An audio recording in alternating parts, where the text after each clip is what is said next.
like buying beard shampoos and all that shit. Oh, nah, fuck. Going nuts. It's like buying shampoo for your cat. You don't want to buy a mini. I'm buying a new car. Oh my fucking... Yeah, you need to buy a new car. I need a new car. I need some kind of like... Manhood? Yeah. Manhood. Look, you get to a point in life where you no longer need an extension, trust me. But it's too small. Anyway. I can't fit you out here, man. Hang on, we're still talking about the mini. Yeah, of course.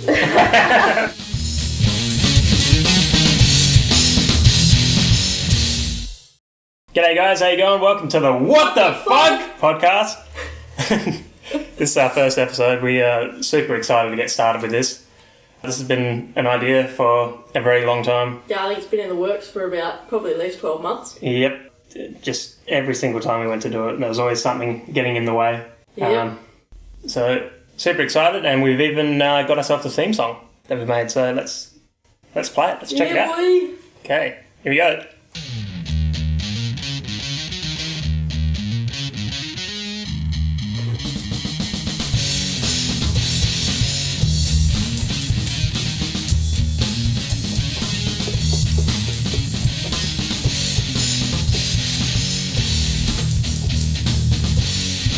Yeah.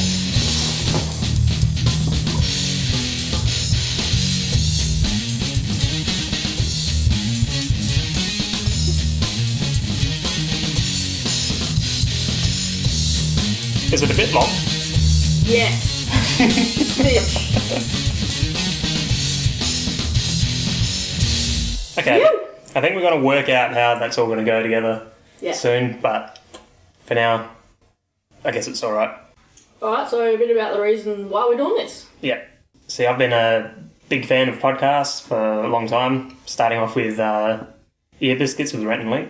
I used to watch that, well, listen to it and watch it pretty much every week.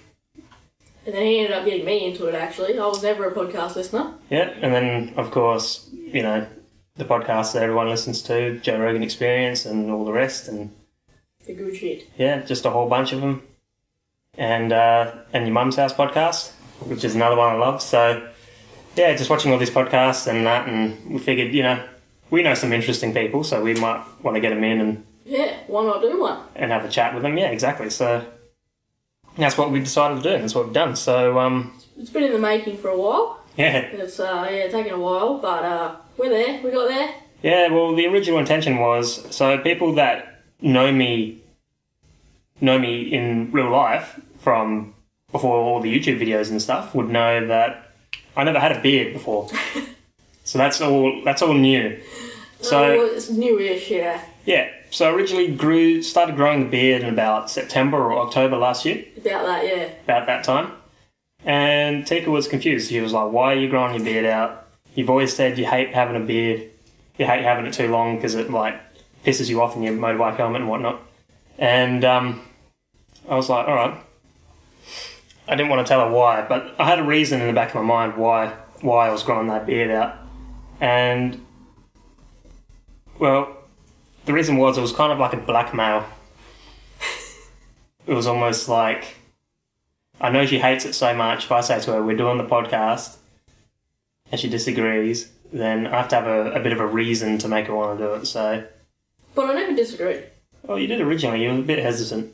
Yeah, well, it's a lot of equipment to buy and all that sort of stuff, which we didn't have, so that's why it's taken... That's one of the reasons it's taken so long to start, though. Oh, getting all the equipment, yeah, Yeah. but just selling the idea to you was another thing. Yeah, a little bit. Because I think that's when I was first, like, getting you into them and you didn't really understand Yeah, I wasn't... what it was about. I wasn't super into them before Nate, like, 6 years ago, 5 years ago, I can't even remember. How long have you been around again? You know, a while. Long enough. I wasn't real into him, and then he sort of slowly started, like, showing me him, and, like, I was listening to him and whatnot, and then I got my own Bluetooth earmuffs, actually. That's when I really started listening to him, because Nate conned me into getting some Bluetooth earmuffs. Yeah. Finally committed. Yeah. And then, yeah, it just blew out from there, and then I was just listening to him all day, every day. So I was sold on it after I actually got into them myself. Yeah. It wasn't until I started listening and understanding, and then I was like, oh, this is fucking cool. Well, yeah, it's good when you just have your mates over and just hang out and just do whatever, so... That's it. Yeah. So eventually when I sold her on the idea of a beard, and she kept asking me every single night, why are you growing your beard out? Why are you growing your beard out? I don't understand. Like, and I eventually told her, look, when we do the first episode of the podcast, the beard is going to go. The original idea was when I grew the beard out was like, okay, we'll start this around like December, January sort of time. I was going to say January, I think we aim for. And so if you've seen the first Day in the Dunes episode, how short my beard was then, that was as long as I was planning to grow it. And I don't even remember. Yeah. Well then, yeah, eventually what happened was obviously COVID hit. COVID hit, and I don't think we had all the materials by January either, like all the mics and stuff. No, we had all the mics and that. There was a few things we were after. Luckily, when we did the 4th episode of Day of the Dunes, the like reaction one, yeah, that was a good thing that we get to test out all the equipment, and we found out one of the cameras that's right. only records for 12 minutes. Yeah, so that sucked. So if you've seen that video, you notice like at the start we had like a camera that showed both of us. Yeah. And you don't see that camera angle in the middle of the video, and then you see it again at the end, and that was after we turned off the cameras and we were like, fuck! Yeah, because we did like a joint like thing at the end and everything, and like we didn't know the camera had stopped recording. Yeah, so stopped like 12 minutes after we freaking started. Oh, that was so annoying. Yeah, but it's good. That's part of the reason we did the video the way we did that video, to test all the equipment out for the podcast. Yeah. That didn't get started. Yeah. Well, that's it. So, yeah. So today's the day. Today's the day. Yeah, so obviously it's much longer than I intended, but today's the day and it's got to go. I've got to live up to that promise. Yeah, but we're not going clean shaven. Oh, no. I'm going to go, like, nice stubble. Yeah. The thing is I don't even think I'll recognise myself. I don't think I'll recognise you. I look at old photos before I had the beard and I just go, who the fuck is that?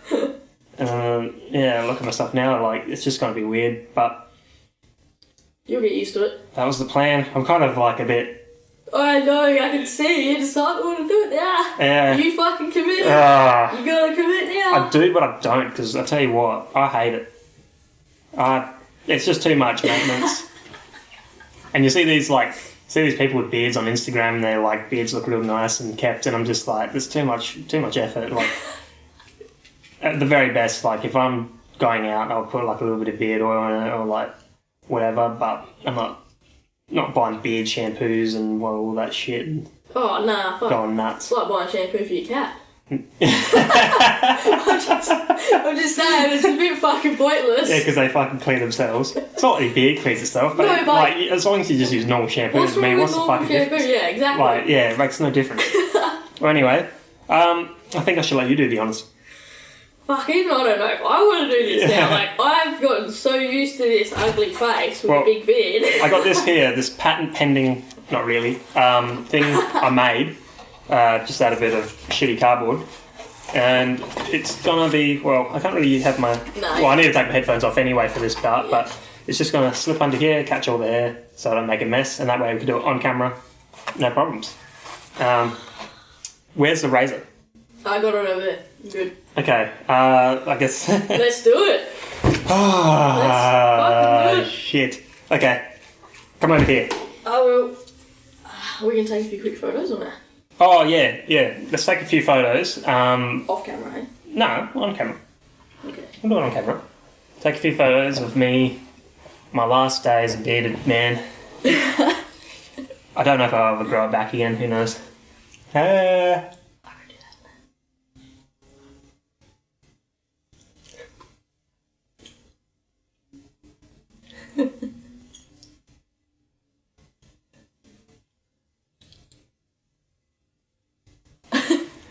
Alright. Enough photos for you? Grab the razor and like hold it up to my beard and then get a photo of that. I reckon that'll be pretty funny. Oh, photo of it. Yeah. If you want to see these photos, guys, as well, we are planning on making a What the Fugg We will. Instagram profile on Facebook and whatnot. So you can follow us on there as well. So what do you want? Another photo? Just a photo of you holding it up to my beard. Should just turn it on. Okay, let me just set this thing. Yep. Because obviously I don't want you to clean shave me accidentally sometimes. No. Do you want to turn these off for a second? Yeah. I'll set it to level 5. 5 millimeters, I'm assuming that is. You're the boss. Beard catcher, sit down. I have to sit down. Yeah, you're blocking the camera. Oh yeah, sorry. Okay. Do you know where you want to start? No. You know, you can put some headphones on if you want. Put these ones on. Why? That way you can hear if the audio's still alright. Everything's still recording, right? Yeah. Looks like it's all good. Yeah. How's the program going? Yeah. Okay. Alright. I sound a little bit distant. Do you want to start Where do I start? on the side? Start underneath. Underneath. And going up those. Yep. Okay, here we go. It's not cutting, is it? I think it is. I can't tell. Now, which way are you going? That way? Yeah.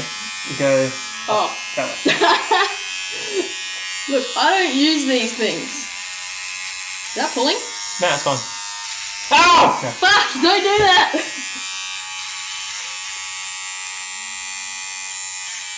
Does it actually hurt? No, it's fine. It doesn't look like it's cutting. I genuinely don't think it's cutting. It's only getting a little bit. Yeah, you have to work it a bit.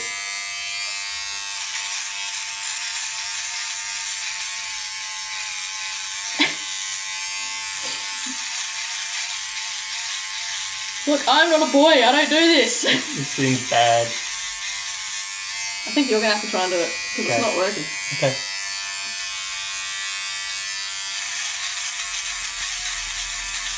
It is like working, but real slow. You know what? What? I think we might need to get some scissors. Alright, so we got some scissors because this razor, although it's great, it's just, hair's just too thick for that. How the fuck am I going to cut this? Oh, like that. Gosh. Oh. Just leave it like that.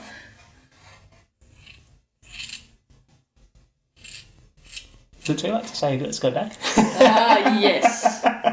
Let me just keep one side shaved and the other side How not. much do I have to cut? Well, just cut just the bulk, I guess. Do the sides first and keep the middle for now. Never mind. Too late.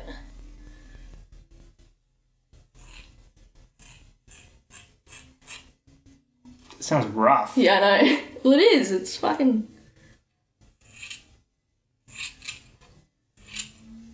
Is this a bit of ASMR action for everyone? Does it sound good in the head? Sounds weird.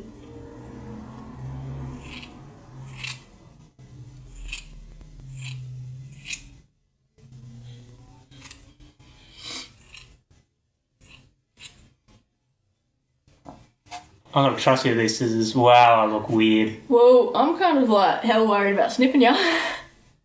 Oh my god. Do I need to cut more? What the hell? Do I need to cut more or...? Maybe just a bit there, and then you could get the razor and see if it works in. Hold on, it's stuck. Yeah, we got my ear. Anyway, Miles away from you. try this now.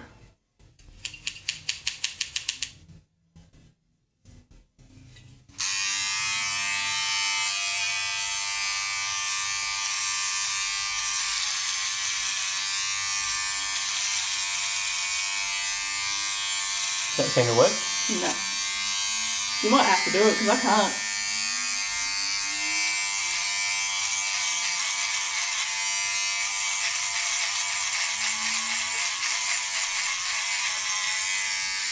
You just have to be rough like that.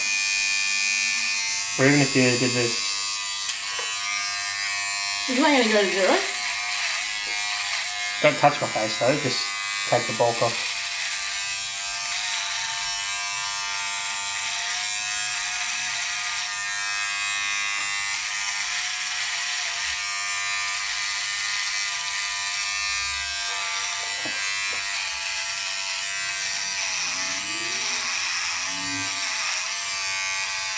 I don't know if I've said this already, but my mum is going to be so excited.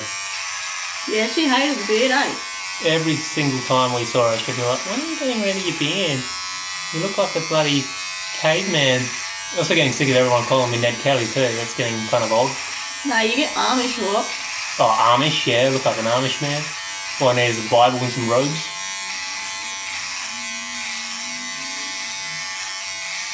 I think, yeah, she's going to be the most excited out of everyone. I reckon you should go clean it up in the bathroom. Oh, I will eventually. Because this is going to take too long.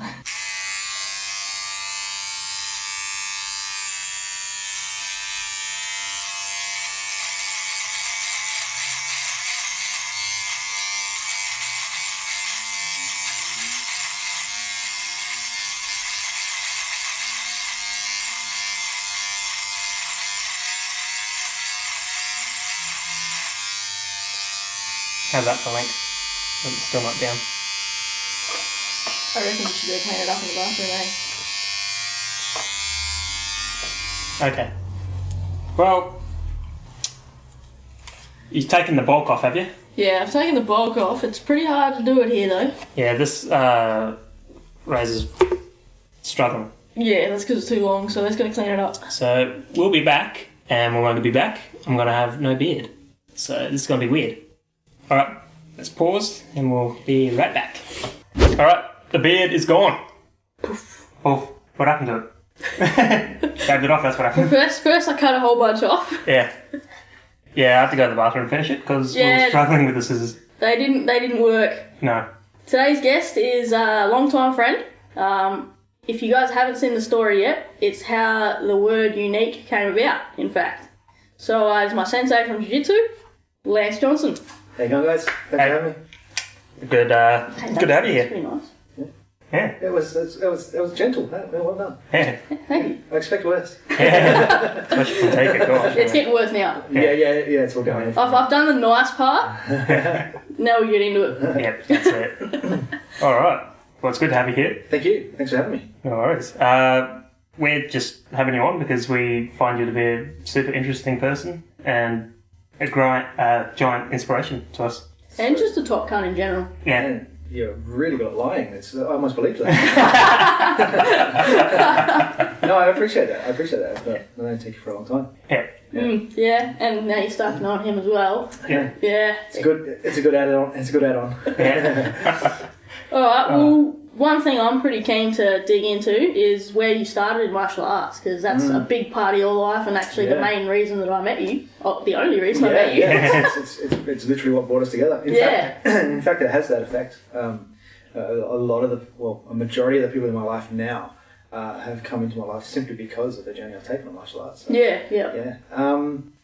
Where did it start? God. Excuse me. Back when he was young. Oh. Yeah, when we used to ride dinosaurs to school.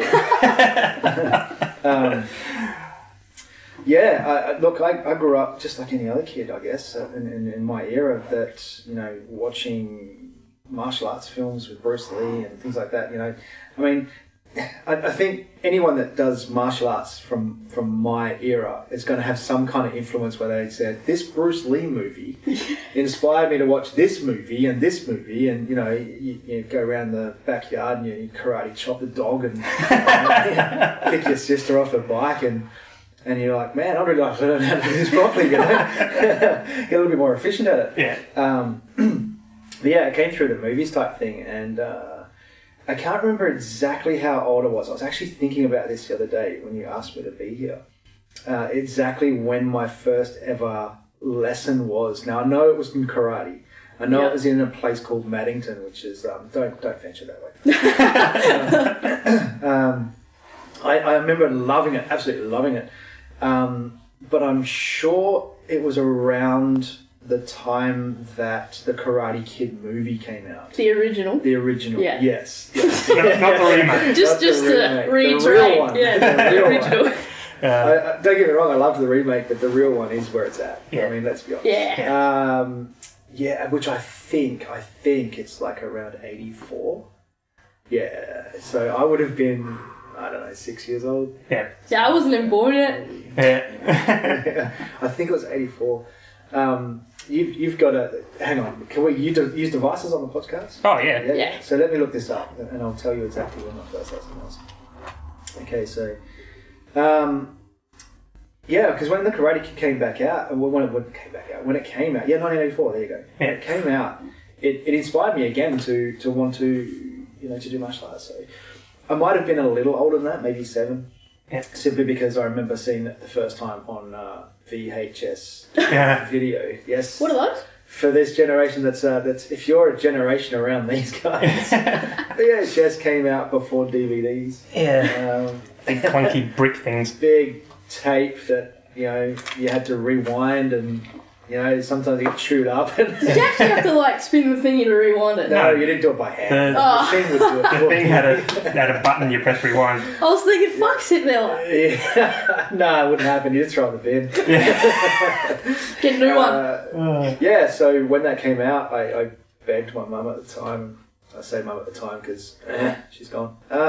Anyway, I begged my mum to go down and do a karate lesson. So I went down and did this lesson and I absolutely loved it and never went back. So yeah, it was weird. What? I said, no, I love it. I really like it. Let's do this. And she's like, nah. What? Oh, okay. All right. Cool. That's strange. Then I got my skateboard. Go skateboarding. So was that karate? It was karate. Yeah. I don't know the style.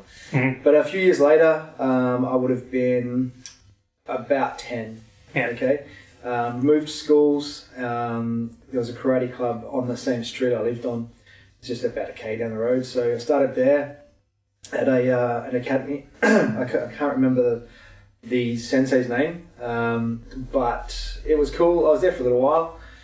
Only got through one grading before I kind of went, karate's not the one I'm after. Yeah. I knew what I wanted. I wanted something that was really practical. I moved around a little bit as a kid, and of course, when you move around and change schools, you're a target. You're a target. Yeah.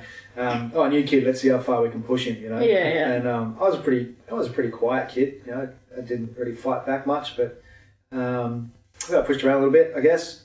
That's the same story as half the bloody population. So it's not tragic or anything. It's just why I guess I looked for something different. Yeah. Got sick of the katas, and I just wanted to learn. Hey, this is what happens to me. Show me how to deal with this. What you got to do is you got to stand like this and hold your position for 15 minutes and not move, and that's discipline. I'm like, yeah, that's not going to do shit. Yeah, see you later, man. Yeah. I'd rather hit him with my skateboard. That works pretty well. I mean, katas are cool to a degree, but they're not fantastic. They're not practical though. They're fun to learn. For a 10-year-old boy, katas katas don't mean enough for you to get much out of it. Yeah. When you're a bit older and you understand the reasoning behind katas and stuff like that, I'm sure they have a great deep meaning for a lot of people. And I love watching them. To be honest, right now, I'm not a karate person, but I love watching them and seeing the people that do them really well. And just go, wow, that's perfect balance and it's just perfect control, and that's just that's admirable. But yeah, I moved on from it. A few years later, I checked out a martial art called Ninja Kai. Oh yeah. Now, don't get me wrong, guys. I had a ball. Yeah. It was so much fun. Yeah. But once again, I just don't think it was what I was looking for. Is that post-internet before you can Google whether something's bullshit or not? No, I'll give you one thing. Some of the guys that I did train with, they were badass. They were legit badasses. I remember one guy. I'm trying to remember his name. If it pops in my head, I'll let you know. This one guy, I used to watch him spar, and he was just legit. He made this shit work. I guess most martial arts can work for the right person. Yeah. If you get it, if you understand the principles behind it, and you can flow with it, then it can work for you. It's just you got to find the one that's right for you. Yeah. I've always had a soft spot for Zendo Kai. Okay, and the reason is my uncle was he's a Bob Jones black belt from way back in the 70s. So I've always had this thing for Zendo Kai because it's in the family. Yeah. And I always thought it was just really, really badass. Like these guys are, they'll kick the shit out of you. You fuck with these guys and they'll rearrange your face. It's like free plastic surgery. They could really blue. Excuse me. And I thought, I want to be hardcore. I want to be like that. I want to be a badass motherfucker. That when people come up and go, look at you little shit, it's like dick punch, you're done. Yeah. but I never really got the opportunity to throw myself into Zendo Kai because there was just no schools around me at the time. A friend of mine did it for a bit. I went down for a lesson or two, and for some reason I couldn't commit to the day or something. I just couldn't do it. So then later on, I left it for another couple of years, and I think I was 21 possibly. Yeah, 21. And I found a guy I worked with. He goes, "Oh, I did Kempo." And I went, "Oh man, I've heard of Kempo. Like that's like that Jeff Speakman. Like he does Kempo, right?" And he goes, "Yeah." So I used to watch this movie. Okay, when I say used to, I've got a copy of this, and I still watch it. Okay, and I still reckon it's a badass flick. If you haven't seen The Perfect Weapon with Jeff Speakman in it, you have to get that out. I don't think I have, hey. Oh, you got to do it. If I can find it, I'll lend it to you. It's really good. Okay. So it's about. It's got a lot to do with the actual art itself of Kempo Karate, American Kempo Karate. And it's fast, it's brutal, it's to American the point. Kempo? Yeah. So there was a guy called Ed Parker. And I'm probably going to get the lineage wrong here, but I'm sure he did something along the lines of some kind of Kempo style thing in Hawaii, because there's heavy roots in Hawaii for it. And he took it to mainland. He put his spin on everything and he came up with his own like system of Kempo. And they call it Ed Parker Kempo or American Kempo. It's quite commonly known as. Right. And his student Jeff Speakman is an actor, right? And they did this movie called The Perfect Weapon. And holy shit, man, the fight scenes in that are just badass. It's legit, yeah. It's because it's legit. Like that's why, yeah. It's it's really well choreographed. It's fast, and you just look at this thing and you go, "Hey, that shit could work." That shit could work. So I watched him for years and years. Really bad. That was the best movie he ever did, and I think after that, it kind of just. Nothing compared? Yeah, there's nothing compared, which is a shame because I think he's a cool guy. I don't mind his acting and his talent is really, I guess, wasted after that. Yeah. But he's still in the system. He has his own system of Kempo now. It's Jeff Speakman is called Kempo 5.0, I think it is. Yeah. Very cool, very cool. They had a little bit of like MMA style groundwork and stuff to it, just to give it that modern boost. Yeah, it's kind of cool. So I had this soft spot for that Kempo. And I was working with this guy. I used to wash cars. Struggling, young lad trying to figure out what the fuck I want to do in life. I ended up washing cars for a car yard. And this guy that I was working with, I should say, he said, "Oh yeah, I did Kempo. You should try that. See if you can find a school." He said, apparently, he was saying, "Oh, it's banned and it's deadly and it's this and that." I'm like, "Yeah, I've heard all that shit before."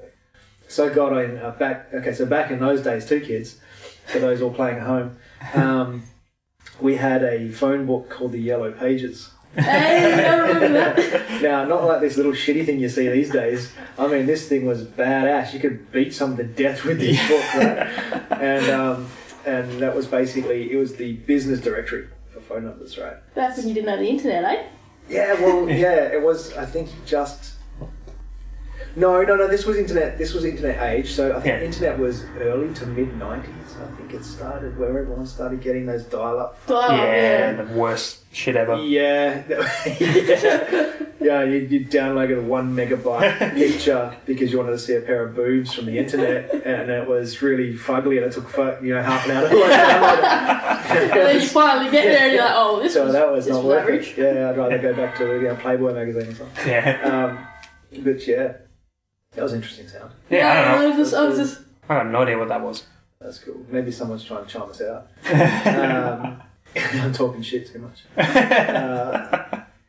This is why you had me here, right? Because I spin yarns. Yeah, you got good stories. This will be easy. Hey, I'm learning shit because as far as I'm concerned, the history of Kempo is just there. Yeah. I have not the history of Kempo. That's my history of Kempo. A very, very small screw holding one cog of the very largest machine. I know, but I mean, this is the only Kempo I know. But anyway, I got these Yellow Pages out, and I started looking for Kempo schools, right? Oh shit, you could do that. Yeah, it's just an index, kid. So I found this school called Bushi Kempo Jujitsu. And I went, "Oh, that's Kempo, all right, well, go and check that out," right? And I thought, what's Jiu-Jitsu? Because I had no fucking idea what Jiu-Jitsu was back then. Now, when I say jiu-jitsu on this one, Senshi Kempo Jujitsu, think of it as at the time, a more modern take of Japanese jiu-jitsu. And a few elements of other things in there, which are the two founding brothers, Chris and David Hand from the UK. They actually put a lot of their martial arts experience together and came up with that system. And I went down to this school, and I called the guy up, and he was this English guy. And really jovial on the phone. And you sound a bit strange, mate, but I'll come down anyway. So I came down there and sat in to watch a class, and there was this big, chunky guy, you know, a little bit of a beard and a big belly, chuckle laugh, and I'm like, that's the instructor. Holy shit! How the hell is he gonna move? Like he's a big boy, like. And then he moved, and fuck. I'm like, Jesus, this guy could kill you with a stare across the room, you know. His jiu-jitsu was it just blew my mind. I was instantly hooked. Yeah. To see this guy that could just move so effortlessly and just have this superior leverage on people no matter what they did. It was just amazing. So like nothing I'd ever seen, because all the other arts I've looked at are all striking. Yeah. You know, this guy grabbed hold of you and fucked you up, you know? Like you're a pretzel and then snapped as well. You know, it's like you're pretzel pieces, you know? Yeah. Where was this school? There's a place called Altona Park Rec Centre. Oh, okay. So I joined, and I did about, because I had a little bit of martial arts experience beforehand, a lot of the stuff did seem familiar, so I picked it up reasonably quick. And he got me to a point, he said, all right, let's grade you to this belt. Nah, that's too easy, let's grade you to this belt. He still took me through all the belts. But he graded me until I started to be challenged. Which I think was right up, I think it was about purple belt in the system at the time. And so then I started, this is different. Okay, these moves are different. You can do a bit more finesse here. Okay, yeah, cool, this is where you need to be. So about 3.5 years, I got my, I think it was 3.5 years. Yeah, about 3.5 years, I got my Shonen home, my probationary black belt. Which you just got. I was sitting here like, we won't talk about how long that took. No, we'll bring that up soon, because that was a momentous occasion. I love it. So I got my probationary black belt. Now, a friend of mine, a very good long-term friend of mine now, Kurt, he used to come up, he ran the Bunbury Club. Yeah. He came up a few times and trained with us. And he came up one time and said, why don't you come down to the Bunbury Club and train with us sometime? I'm like, yeah, sure, no worries, I'd love to, sure. So I rode my little 250 ZZR down there one night, freezing fucking cold, not really realising how far Bunbury was. Oh shit, that's what I was thinking, like a 250 to get to fucking Bunbury. Yeah. So I went down there, got off the bike, and at the time they ran the club through a high school gym. And put mats down each night. Same way we used to, the rec centre. Yeah, exactly right, yeah. And so I went in there, got introduced to some people. I guess I was okay at the time. I wasn't that shy anymore, but you know, it was still an alien place, big class. Like he had plenty of people on the mats, and trained there a few times. And then I get this phone call. Probably would have been, maybe 6 months to a year after that. The first time I went down, maybe? I don't know. It's a bit of a blur. But that's just a sign of old age, but anyway, it could be the dementia. Might be the fact that I haven't cracked one of those tins you got in there. Actually, well, grab one. You know what? Help yourself. I'm going to do one too. Throw me a Red Bull, please. Someone? Anyone? Yeah, there you yes, because, you know, I need to get louder than I already am. First class podcast, check this out. Southern Comfort. Yeah. I wonder if it really is the comfort of the South. Don't know, man. Isn't it from, New Orleans? Yeah. I'm not going to lie, I've never had this. America. I probably would say, that sounds amazing, Trevor. I probably would say, probably not the best way to start to have it through a can. Like, the actual spirit itself is quite tasty. I drink it. Yeah, it's nice. Yeah. Hopefully we'll have the budget one day for cups. budget podcast right now. Maybe we get something made with the podcast logo on it. Oh, that'd be good. You're full of good ideas. Yeah. I'm full of shit too, but that's actually not true. People are full of shit, have brown eyes. It tints the colour of the eyes. Where were we? Southern Comfort. Yeah, right. Okay. Yeah. We were. Oh yes, Pushy. I got a phone call from Kurt out of the blue, and he goes, "Hey man, so as you know, I lived in Tasmania for this many years, and I had a gym over there." Like, yeah. And he goes, "I'm going over there to do a series of like teaching, like not seminars as such, but like classes and to and fro. There's 3 gyms over there that I want to do jiu-jitsu with, like, so go over there." I'm like, yeah, okay, cool. Oh, well done. And he goes, "Yeah, you're coming."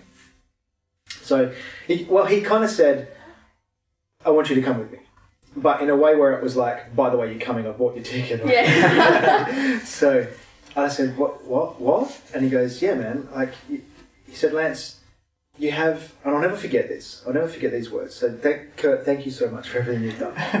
He inspired me to be the person I am now. Yeah. I'm going to be honest. He's a massive influence in the fact that I became a jiu-jitsu instructor.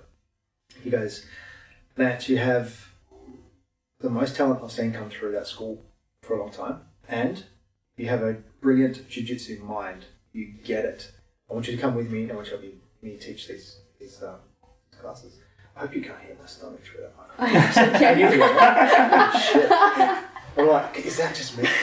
I was like, is there like a Formula 1 race in the distance? That was my stomach, I'm sorry. Alright.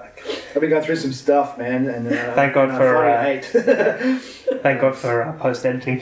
Yeah, let's get that out of here. Yeah, so he said, "Yeah, I want you to come with me, and I've got your ticket here." Because I said to him, "Look, man, I can't afford that. I'm an apprentice. I was an apprentice spray painter at the time, Yeah. He goes, "No, I've got your ticket, bro." I'm like, I hate not paying my way. Yeah, I've always I paid my know. way. So I said, "Okay, man." He goes, "We're going to hire a car. We're going to be travelling around Tassie, going to these gyms." I went, "Cool. At least let me pay for the fuel in the car." And he goes, "Done." I went, "All right, deal." So he came up to my house. I was living with my girlfriend at the time. And he came over. We took him to the airport, and I went, I think it was a day or two later, and met them there. So got picked up at the airport, went to these people's house. It was a really nice place. They were really nice people. And then went to their we went to their club. I think it was the next day, from memory. And holy shit, man! Like, there's all these, like, this. This is a karate school, by the way. This one, it's not a jiu-jitsu school, but they adopted a form of jiu-jitsu that my old instructor came up with called Josei-Ryu, which is like a shortened syllabus. Right, And okay. it's developed for like elderly men and women and children and stuff. Very, very good, very good. It just took it just took the crap out and just said, "This works." Yeah, right, okay. Yeah. Took the fancy shit out. Yeah, took the Sorry, I just touched my Well, face 'cause and I was like, the fluff of the beard is gone. yeah, I wonder if you're like going to be like Samson. I wonder if you're weaker now. maybe. We should try to push pillars over and see what happens. Well, yeah. I feel like it was I'm like just going to stop looking at you. I feel like it was like a bit of a confidence boost when I first grew up, and then I was just like, nah, I gotta get rid of it because, like, I don't know. Yeah, you got to grow it back, just so you know. Now keep it. This is in. Like, what you're doing right now, man. This is it. This is the new beard. Yeah. That's what he had before. Yeah. And he looked normal, but now he looks kind of fucking scary. Mm. Don't listen to her, man. You're a sexy bitch, Nate. Don't worry about it. Like I say, once I get a haircut, I think it'll be a bit normal, but... It'll even out. Oh. I don't know, you're still probably going to look pretty ugly, but... Anyway, sorry for interrupting. Anyway, yeah, well, sorry, we'll let you go back. Where were we? were- we're in Tasmania. We're in Tasmania, yes. Yeah. So we rock up to this gym, and there's like, I can't remember how many people, but there was adults, kids, black belts, 4th degree black belts, and it's like, Jesus Christ, I'm like probationary black belt over here, like, I'm a pleb. I know jack shit. I'd feel pretty outclassed. Right, so I'm like, cool. Okay, so they're setting some mats up over there, and all the like young coloured belts are over there. Cool. So Kurt's going to send me over there, right? Kurt comes up to me and he goes, "All right, so I'm going to go over here with all these guys, and you're going to take all those black belts over there, and you're going to go over that way, and you're going to teach them." And I went, "You fucking what now?" And he goes, "Yeah, just go and teach. Like, just go and teach jiu-jitsu." I'm like, "Kurt, they're fucking like 4th degree black belts." He goes, "Yeah. What the fuck am I going to teach them?" And he goes, "Dude, they do karate. Teach them jiu-jitsu." I'm like, holy shit. Like, a little bit of heads up would have been good, bro. Yeah. Just internally packing yourself. Oh, big time. I'm lucky it was a black uniform. You know? So I'm like, okay, I can fake confidence. Let's do this. And so I walk across. I went, all right, guys, my name's Lance. Nice to meet you. And they were all really friendly. They come and shake my hand. And thank you so much for coming over. But yeah, great. So you guys do karate, right? They're like, yeah. So, do you do much strangling in karate? They go, oh, we do a little bit like this. I'm like, oh, okay, cool. So I've gone, thank fuck. Okay, so I liked my chokes, man. Like, I still like my chokes, right? Chokes are fun. So I had a few up my sleeve, quite literally.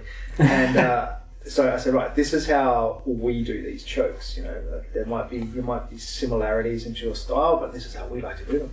And I started teaching these chokes, and their eyes were wide. I thought it was just because I get choked, but they're like, fuck, this is amazing, you know? And my confidence got better and better and better, and I was teaching them these really elaborate chokes after that, and they're like, fucking hell, this is amazing. I never thought that could be so easy. Yeah. You know, especially when you first did it, and then you explain the leverage and how it works, and and you know, some of them were going, fuck, I always thought this choke worked because of this, but when you showed me like that, it's so much better, which was the rear naked choke, right? So a lot of people do rear naked chokes, very different. And the style that we do it, it just, I don't know, to them it just seemed like, holy shit, this is the one. It's quick, yeah. It's quick. And it's so brutally and easy, you know. But yeah, like it was such an amazing beginning to maybe that's what made me become an instructor in the first place. Oh, right, okay. Yeah. So yeah, we travelled from that club to another one in Scottsdale, so opposite end of the bloody state. Fuck. Yeah. All in a Mazda Metro, I think the car was. The four-cylinder thing there. Yeah. Go around the mountains and shit. It was good. Excuse me. Except for the fact it was cold. Because you're in fucking Tasmania. It was cool. It wasn't, I wouldn't say it was freezing. It was just the right time of year, I think, for us, and we had a good run with the weather. But yeah, we went up to Scottsdale, and that was a jiu-jitsu school. I'm like, shit. Now you're back. These guys know. These guys know stuff. But they just, I don't know, they loved it. You know, it helped Kurt out teaching, and they really enjoyed my spin on it, I guess. Because that's when I started to realise, even though we do the same art, we have our own little ways of doing shit. It's different, eh? Like, even when Kurt taught me, as opposed to when you've taught me, he has his own spin on the way he does things. Yeah. And we have very different body types. Like, Kurt's a short guy. Can relate? Yeah. And because of that, he says he does what he calls small man jiu-jitsu. Yeah. Like, to be honest, you can learn jiu-jitsu from anyone. But if you've got the opposite body type to the guy that's teaching you, you're probably going to struggle doing some of the moves that he does, that he says are really easy, right? Yeah. So, like, I got taught by opposite ends of the spectrum. You know, Shihan Ian Mason, he was a big guy, you know, but his jiu-jitsu was, like, it was very precise. It was very, very good. Kurt, opposite end of the spectrum. Yeah. Shorter guy, small guy. His jiu-jitsu was off the chain. It was just fucking badass. Because it was true leverage. If he got hold of you, he couldn't muscle you. Yeah. So he would fuck you up with science. You know? Can also relate to that one. Yeah. I think because of that, I think that kind of helped me be able to become a better coach, because a bigger guy could come in and say, okay, this is going to work for you. Yeah. Smaller guy come and go, this is going to work for you. Yeah. The big guy goes, why is he doing it that way? So you try it. And they go, oh, I can't get around here. Exactly. Yeah. So having that kind of... The balance of both. Yeah, has really helped me with my understanding of jiu-jitsu. Yeah. Rather than just understanding my jiu-jitsu, I understand how it's going to work for you. I understand how it's going to work for someone that's, you know, a lot larger. Yeah. So I think I was very lucky. Yeah. I was very lucky. Yeah, for sure. That's sick, eh? Yeah. I'm learning shit here. Yeah, we haven't really spoken about this, have we? No, not really. How I became your coach. No, we haven't really spoken about that. Yeah. That's how I became an instructor. That's when I went, this is what I want to do. Yeah. You're making me think about what made me want to do it. I think I forced you into it. But I've always been good with kids. Like, even in primary school, I'm there, you know, teaching the younger kids. Yeah, well, who would have thought with you being such an introvert and all, you know? It's almost weird enough that I want to do it, and I think I'm a bit too introverted. You're the quiet. He's the quiet one. Yeah. funnily enough, some of the best coaches I've ever seen have been introverts. Yeah. Why? Because I'll spend time with one Yeah. rather than out and about with the whole crowd. Yeah. I think that personal approach does wonders. I mean, look at Maddie's last Yeah. You know, let's be honest. Nate put a lot of time into it. Oh yeah, for sure. For sure. And it shows. Yeah, for sure. Did well, bro. Thank you. Did really well. Yeah. I'm proud of you. It's like that's like he's my prodigy, and then Maddie's his prodigy. Yeah. It's like a little scale. And And your Yeah, Lance's yeah. one, so it just keeps going. then I'm Lance. Yeah, I'm your prodigy. It's called lineage, man. It's called lineage. Yeah. Yeah. Yeah, no, this is interesting. I'm learning heaps about Kempo that Yeah. I did not know. Yeah. And for people who are listening, we didn't mention it before, but yeah, Lance's credentials in martial arts. I mean, Oh yeah. you're a second Dan black belt in Secondary Kempo. black belt Kempo Jiu-Jitsu. Yeah, I got Should- that in should- 2010. Let's, It's now yeah, let's 2020. just say shouldn't be a second Dan still. You recently got your black belt in Brazilian I Jiu-Jitsu. did, yes. Congratulations again. Thank you very much. Yeah. Sure It was did, a that was 12-year sick. journey on its own. Yeah. That's crazy. Yeah. Yeah. It's still a bit weird. Yeah. I still put the belt on and think I'm doing something naughty. So It's you like, whose is this? are you technically now Professor Lance Johnson? I am, yes. Wow. Hey. You should have introduced you as Professor Lance Johnson. I feel bad, man. Yeah. Look, titles have never really meant much to me, to tell you the truth. You know, Yeah. like as you guys know, with my gym, people come in and say, "Oh, you know, excuse me, Sensei." It's like, it's just Lance, guys. Yeah. I'm Yeah. no one special. I'm just the guy that's showing you how to fuck people up. You just boss man to me. Yeah, boss man. Yeah, I like that. I like boss man. Laney and like Kelly, so they still call me Optimus. Optimus, yeah. That's what you are in my phone. When Yeah. I take Optimus Prime. Yeah. I asked them how they came up with that. I was like, why am I Optimus? And they're like, oh, you're the fearless leader. I'm like, Yeah. "Ah, okay. And I think I remember that day when Laney first said that. I said, does that make you like your Bumblebee? Because he was like because he looked like a V-dub. Yeah, you did. Because originally Bumblebee was a V-dub. It kind of fits. It does. I love that guy. He's so cool. Yeah, he's not around enough anymore. He's not. It was great seeing the other week though. Yeah. Yeah. That He was hasn't good. aged. Not really. Motherfucker knows where the fountain of youth is and he's not sharing it. Still looks apparently like my dad, according to that kid. For those of you who don't know that story, which is most of you, Lainey used to take me to class when I was a kid. I mean, I wasn't much smaller than I am now, but I was a kid. Yeah. And he would drive me to class every day because I had no license. The Mohawk is bigger. My Mohawk is bigger, yes. And one of the juniors, one day, because me and Lainey were both instructors with Sensei Lance, just to fuck you up. And one of the kids asked their dad one day if I was Lainey's son. So there's a few things wrong with that. One, I'm not a boy. And two, Lainey's only like 5 years older than me or something. Yeah, he's an early starter. Fuck. Well done, son. Yeah. Oh, that was gold. I remember that day. I once asked my soccer coach if he was the dad of one of the kids that was in the team. And he was like, what? Like, almost like... Offended. Well, it was almost like I look nothing like him. Like, how do you even put two and two together? Yeah, but even though kids have features of parents, do they ever look like them? You know what I mean? I've seen a couple that we've gone, wow, holy shit, like this is the same person 20, 30 years apart. Yeah, okay, But fair that's enough. rare. I think you're right. It is rare though. It is rare. So was the kid? I want to know. Was the coach had a kid there? No. Oh, okay. I just needed to know the answer. No, he was just going... It was gonna bug me. I'd be like, I wonder. I feel like he did look like the kid, though. But that's maybe... Alright, where to from here? Well, yeah. So, like, one thing that even we get What's as, that? like, martial arts and that is people go, oh, yeah, you know all your martial arts and whatnot, but is it even practical in real life, or have you ever used it? Yeah. Type thing. But it's like... We get that a lot, hey? I mean, like, one thing you've always sort of taught us is, like, self-defense. Like, the first rule of self-defense is don't attack. Yeah. Like... Don't be the initiator. Yeah, don't be the initiator. absolutely. Yeah. There's a fine line between this. Like, you can have the preemptive type thing, but what you need. So I'm going to draw on my security knowledge here.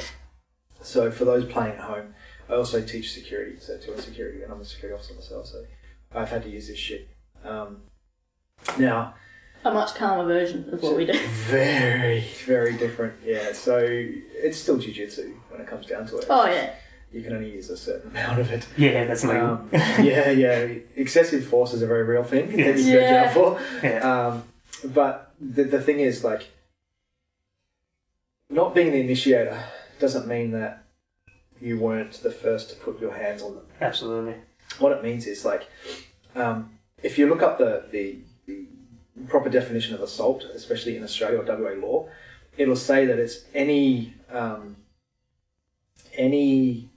threat or action of threat to use force against someone. So if I was to fake a punch to you, you can actually legally grab me now. That's it. Yeah, because they're actually like it's an action, isn't it? That's correct. Yeah. So if I go like this, well, come on then, and I don't punch, but then why would you stand there and let me actually throw one? Yeah, exactly. You'd want to lock them up. Yeah, so you're actually allowed to, and I've done it, like, guys, dozens of times. And when I worked for Crown, so many times people have squared up to me and done a fake punch, and I've grabbed hold of them, what I call a rear control, which is one arm pinned to them, and so another officer can get the other arm, and basically be a bear hug from behind.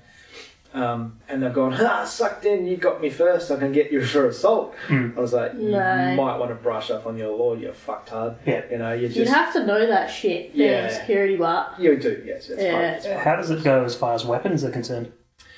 Okay, so we have a use of force continuum. So it's basically a lowest form of force to highest form of force, right? Yeah. Now you have for force to be lawful, it's got to be reasonable, necessary, and proportionate.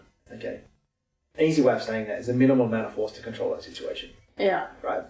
Now, if their level of force goes up, yours can.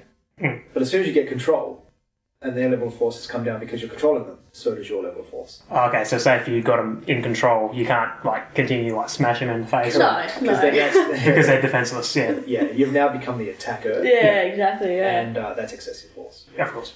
I don't ever want to do security. So, I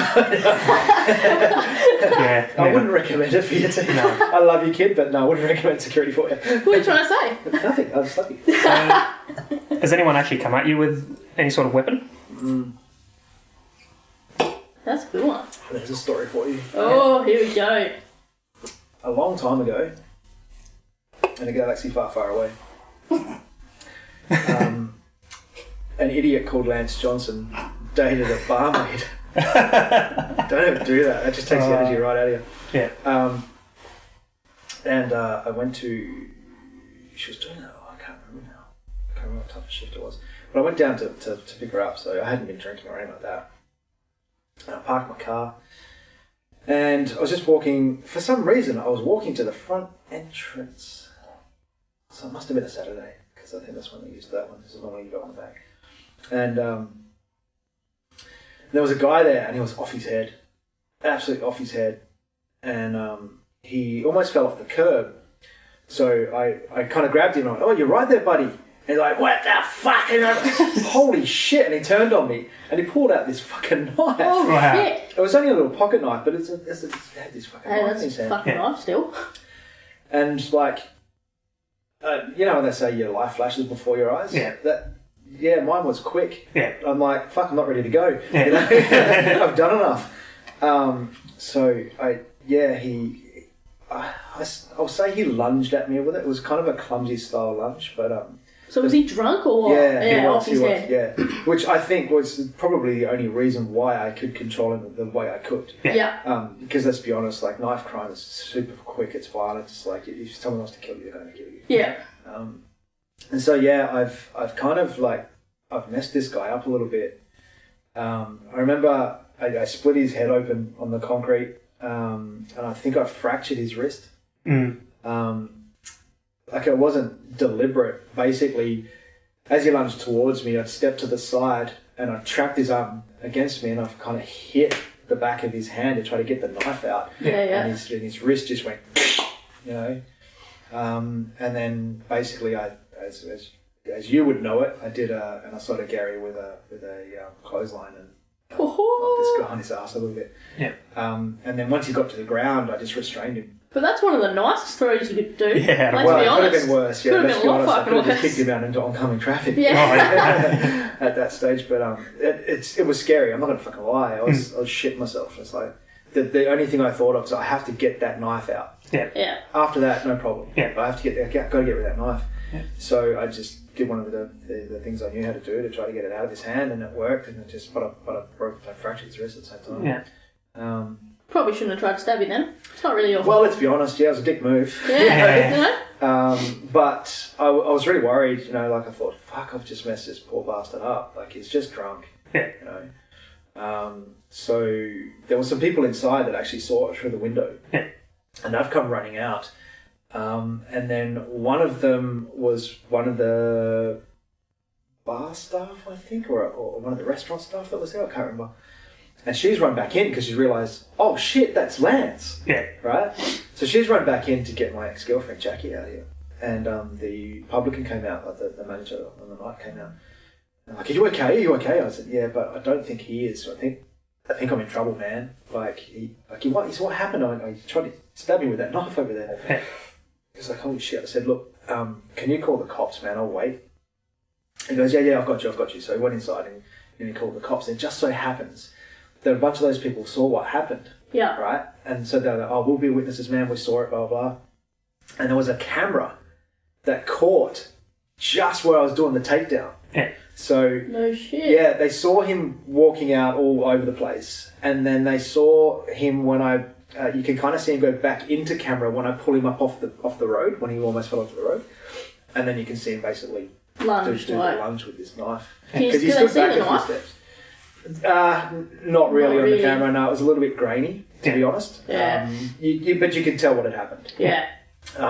You could see the knife once I did the thing on the wrist from memory. Yeah. Land on the floor, but you can't tell what it is. We do that thing. Yeah. Going for purple or whatever. Yeah. That's why I showed it to you. Yeah. I know that one works. Yeah. So, but that's I stayed for the cops, and they listened to the witnesses, myself, and you check the footage. No, you're cool, man. You're good. Yeah. So, do you want to press charges? I'm like, you guys just smashed, man. I don't care. I'm okay. I'm uncut. I'm fine. Yeah. So in the end, they just went, well, props to you, buddy. Well done. Yeah. I was like, well, I was shit scared I was going to get done for hurting the grievous guy. bodily harm or something. He goes, no, self-defense. He could have murdered you. Yeah. Well, that's the biggest fear, isn't it? When That's you terrifying, yeah. But in general, when you are trained, like even for me, like that's the biggest fear you got. You want to be able to defend yourself, but you know that you're going to be classed as a weapon. Right. Yeah. There's a thing about that too. Like over my period of however many years it is now doing martial arts. Just many guys because he's fucking old. Takes Still young enough to whip your ass, kid. When that stops, I'll stop my back chat. Over the many years I've been doing it, I've been hearing people say, "Oh, are you on the black belt list? Like, are you on the weapons list or whatever?" There's not a list, is there? No. I was going to say. People say, like, you're a black belt, you have to get registered with the police, right? Because you're a lethal weapon. I'm like, fuck's sake, man, where do you guys get this shit from? Here's my card, my black belt card. Yeah. Yeah. Look, man, you shouldn't do that. I'm classed as a deadly weapon. Man, now I really want to see how good you are. That's blue. No, that's bullshit. That's so, dumb. Yeah, anyone playing at home that's ever heard that, if you get a black belt, that's you have to go and register yourself with the police. No, that's not true. No. Will you be looked at slightly different in a court of law? Yeah, possibly. If you've really messed someone up, they're going to say, well, you've got all this experience. You could have probably used a lesser force to control that person. Yeah. Other than that, I mean, my argument's always going to be, look at the fucking size of me. Like, I didn't want him to get back up, for example. Yeah, small and female. Yeah, exactly. I can't get away with that, either of those. No, you can't. So, what would you think the weirdest object someone has used as a weapon on you? On me? Yeah. Or that you've seen, even if they've used it on someone else. A jiu-jitsu belt. As a weapon? Yeah. I think, no. Or... Okay. A pencil? John Wick? John Wick. What a guy. Wow, that's a really good question. to say a dog collar. Really? Yes. That's a good. That's. What the fuck are they going to do with the dog collar? Yeah, it's not what you think. Because, I'm thinking something real strange. Yeah, I'm just, this is just off the top of my head because I literally wasn't ready for that question. Well, can you imagine a studded dog collar doing some damage? Well, it wasn't studded, but it had the buckle. Yeah. Oh, yeah. So yeah, like I saw these two kids at a park one day, and they were fighting over the swing. It's like, I'll get my fucking dog to bite you, and there's this beautiful little golden retriever sitting there going, like, I'm not biting anyone, motherfucker, So he pulls off the collar off the dog, and swings it at this kid with the leash still on it. What a fucking strange. Yeah, and he's just messed his face up, man. Like it literally, they left this big kind of red mark and scratch and shit across this kid's face. That's terrible. So I've just done the whole oi! Yeah. And all of them are bolted. Yeah. Fucking dog didn't know what to do. It's like, which way do I go? I'm no longer on the lead. Even the kid that got hit in the face started to bolt, and then he stopped and he just buried his face in his hands, and I went over to him, and he was bleeding. It had basically cut him open. Yeah. But yeah, I guess, like, and the weirdest weapon, I guess that's probably what I've seen. Yeah, that is pretty fucking strange. Like, who the fuck whips the collar? Look over on this screen here, I'll show you one. Tell me what you think. Is this a weird weapon? Oh, yeah. You gonna move it to the other? Is that a double ender? What's going on there? Let's move it over to this big screen for you. I don't know what the fuck that is. It looks like a cactus.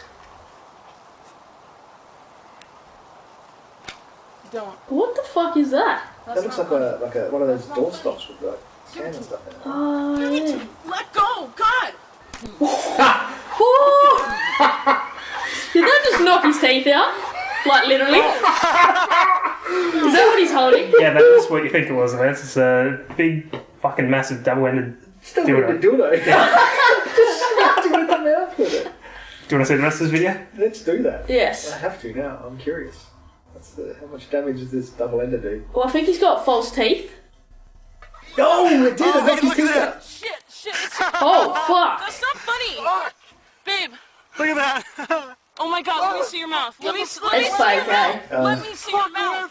Oh, fuck. No, Maybe it's not. Oh fuck, babe. Maybe it's not. Well- Call the ambulance. That is Well, not that gives funny. a whole new meaning to eat a dick. Wait, let me see your mouth. Let me see. Open your mouth. Oh, he's got no teeth Fuck, left. babe, turn the camera off. Oh, Oh, shit. the camera's just That's pissed not- himself laughing. Oh. Look at that. Well, that's what I mean. Like, that's what kind of makes you think it's fake, because you hear that guy laughing so much. You think, like, Yeah, if your that mate or thing's your dad pissing. or whoever that was got smacked in the mouth There with was his teeth off. definitely teeth in his hand, though. Then. Yeah. Whether he Plus just like had him in his photo mouth, evidence. just sitting there with like fake blood, I don't know. But that looks, that's so bad. At first it looked fake because I was like, he's Well, not showing the face. Maybe it is, because it didn't look like much when she. I know, that's what's weird. How the fuck did she knock teeth out? Well, If it's fake, well played. If it's not, well played. well I reckon much. it wasn't meant to hit him in the face. Like, I reckon she was just meant to like hit him in the chest or something. But because it's so heavy, like at one end Yeah. and so floppy, it just like stretched into his face. Fuck. Stretched. I need to take a leak, just so to let you know. Okay, we'll We quickly can do pause that. We can pause it there for a second. No, Oh yeah, we have the technology, right? yeah, we can pause it, or we can. I can keep going and you can fuck off. Yeah, we can just talk in the There's meantime. There's that too. My walk feels funny. You gave Lance a little tour. You told him. Oh no, I haven't. Oh. If you need it's this, not a let me know. 5-star service. It's close. There's 4 because you got the Southern Comfort. We can pause at any point if you want. Oh yeah. So things didn't really exactly go to plan. Like, we were running a bit behind in time, but the idea was I was meant to shave my beard, put it in a container, and just right. place it on the table, and you were meant to be like, "What the fuck is that?" So I'll play along here. What the fuck is? That's a have a look. This looks like a cup full of pubes now. It legitimately does. I couldn't get it all. Obviously, there's like little bits that I couldn't get, and I was like, This is a petri dish for a Wookiee. "Oh, All we need is a little bit of DNA in a petri dish, hey, and we can grow our own Wookiee. I think we could sell these. Yeah, grow your own Wookiee." Grow your own Wookiee. All those things, the little sea monkeys or whatever. Sea monkeys, Yeah, you just put like a hair in water and you Oh no, this has been an ad for Tui's Extra Dry where he planted his hair in the ground and it grew like a clone of himself and handed him a beer. Oh, hell yes. Imagine that. Just plant the hair in the ground, it grows itself water. Just realised. I'm aware that was there. So this is a DNA petri dish to grow your own Wookiee. Fucking well played. Well, I think that's going to be like a bit of a theme of the show. I'm just going to chuck that there and every guest is going to come into it like, what the fuck is that? What the fuck is that shit? So, one thing I wanted to point out with us is we've always been quite awkward with our greetings whenever we go to give each other a handshake or a fist bump. We don't know which one it's going to be. You guys are fucking hilarious to watch. And we're the only ones that do it, bro. Yeah, I know. It's either going to either a handshake, a fist bump, you know, anything like that. We always step on each other's feet or we're going for the hug awkwardly or something happens. It's always weird. Fuck. Yeah. But, I mean, nothing can be as awkward as this. Do I know what this one is? You might know. After being diagnosed with retinal degenerative disease at age 13, Dan Mancina lost his sight at 22 and said goodbye to one of his great passions, skateboarding. We did a little session in the streets of Detroit, and now we're gonna go meet Dan. And I'm super excited because there's nothing more inspirational than a blind skateboarder. So this is where Dan lives. Oh, don't tell me he's going to try to shake his hand. Knock, knock. Hello. Hey, Hi. how are you? Good. Letters. What's up, man? Good to meet you, brother. Good to meet you too. How you doing? That's us, bro. That is, yeah, that is. That is us. Yeah, you don't even have an excuse. No. Apart from being old. But Wow. Trying to give a blind dude a fist bump.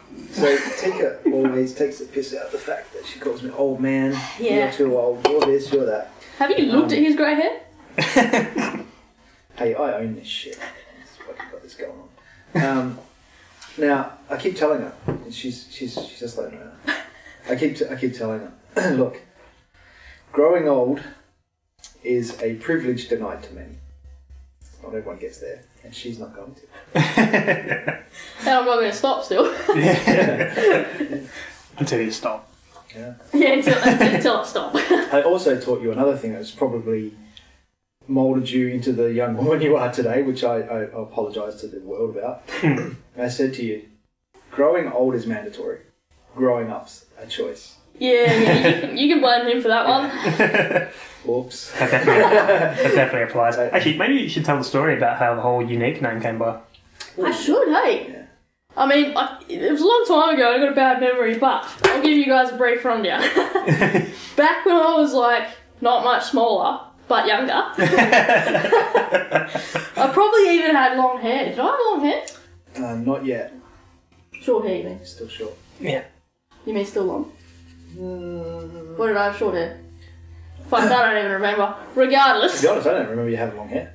Oh, that's because I think I only had it for like one lesson and then I had like short cut off There you straight go. away. Yeah. So anyway, one day we're at Jiu-Jitsu. I think I was probably 15 maybe. Yeah, yeah. About 15 and we're at where we used to be at the gym, the rec centre. That's Down where the we used to road train. Huh? Just down the road. Yeah, it's just down the road from here actually, yeah. And I can't remember how it came about. Basically one day Lance said, it was, I can't remember how it came about. But basically you just said, you're unique, but not spelt like the word unique is spelt. I can't spell it, so that's why I'm saying the word. But you're unique, so Y-O-U-N-E-E-K, and actually spelt it out. And then ever since then, like, I changed my name on Facebook, I changed my name everywhere. It was like, Tika Unique from then on. And then fucking here we go, like. And then it just evolved. Like, I always knew, it was weird. It was always like a special name that had been given to me by Lance. And I don't know how, but it evolved into what we wanted to do, what me and Nate wanted to do. Well, my dream has always been to have a race team and all that. Yeah, well, you were always doing stuff with your bike and that, and Yeah. you were like, one day I want to start a shop doing this sort of stuff. And Yeah, then, working on it. So that was Unique Customs. That well, was you how- were trying to think of a name, Yeah, I was and trying you to were think like, of you a know, name. what would it be, like T's Workshop or something like that? And I was like, why don't you just call it Unique?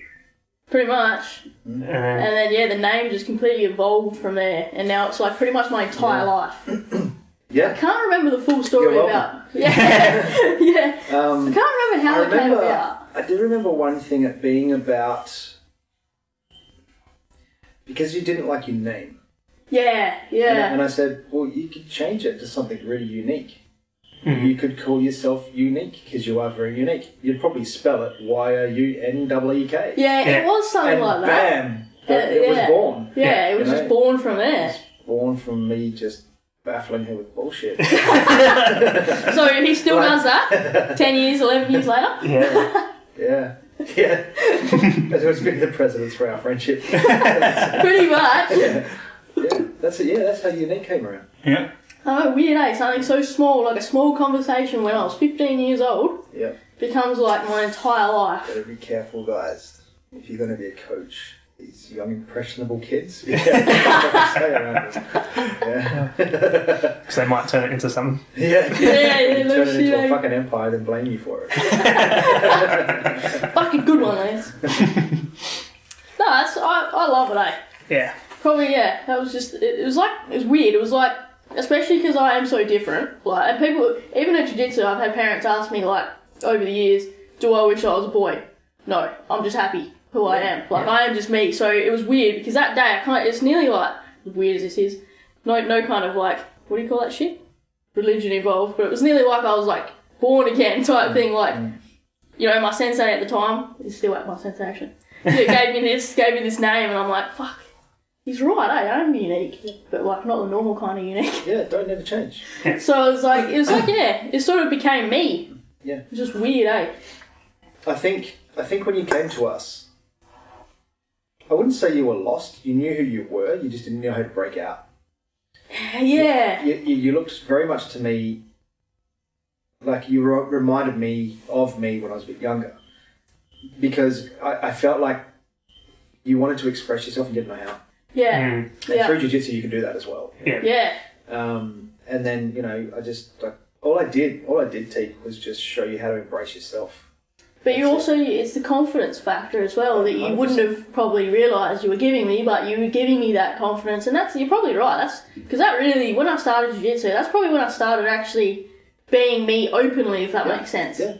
Because you're right, like I was held in at that point. It was all held within me. And to be honest, like, I'm not trying to big note the gym or anything like that, but I think you were just around the right people at the right time. Yeah. You know? Especially Laney and the boys, like, and my best mate Jacob, who was actually who got me into it. Yeah, that's right. Yeah. Just the right people. Yeah. You know, get the right people around and you know, never suppress someone's personality, never oppress anyone, you know, just let people blossom the way they want to be. Like, you know, yeah, you can make a tree form the way you want it to form, but if you let it do its own thing and find its own beauty, Yeah. you know, people are the same. Yeah, for sure. Fuck, that was deep. That was pretty deep. It's only 3/4 of a can. Yeah, I was going to say that's a nice analogy. That was, No, but it's a good point, Bart. Because a lot of people, even to this day, probably don't even understand me. No, I don't understand you. There you go. I've just stopped trying to figure it out. But with like everything that's happening everywhere else, where you know people are like, I feel like I've been born in the wrong body. Like it's nothing like that with you. It's just No, even though people still probably to this day have asked me that, and it's like, no, I don't. I'm not born in the wrong body. I am just me, guys. Like this is me. I'm fucking happy with it, and I don't give a fuck what anyone else thinks. And that's the way to be, though. Yeah, that's it. You're just unique. That's the way to be. But it's probably thanks to Lance, so that I'm able to say I don't give a fuck what anyone else thinks. Oh, absolutely. So it's liberating. Yeah, fucking. I don't know what that word means. It means you've been set free. Yeah. Because he said that, I'm like, yeah. I'm like, wait a minute, I don't know what that means. Yeah. I didn't think I'd be this articulate on a bloody podcast anyway. It's scaring me just as much. Oh, fuck yeah. I'm not the sharpest tool in the shed. Should know what liberating means. That's probably the biggest load of shit I've ever heard out of your mouth. So what Tika is humble. Okay. She has good values in that respect. Like, I like humble people. I think that's why we get along. Yeah. I can't stand people that like to go and big note their own achievements. Like, fucking good on you. Like, why are you putting it in my face? Yeah. Like, if I see it and congratulate you on it, then fine. Yeah. You know, but you know, walking around and you know, being all that, you know, that's not a good human being to me. That's why I like people like GSP.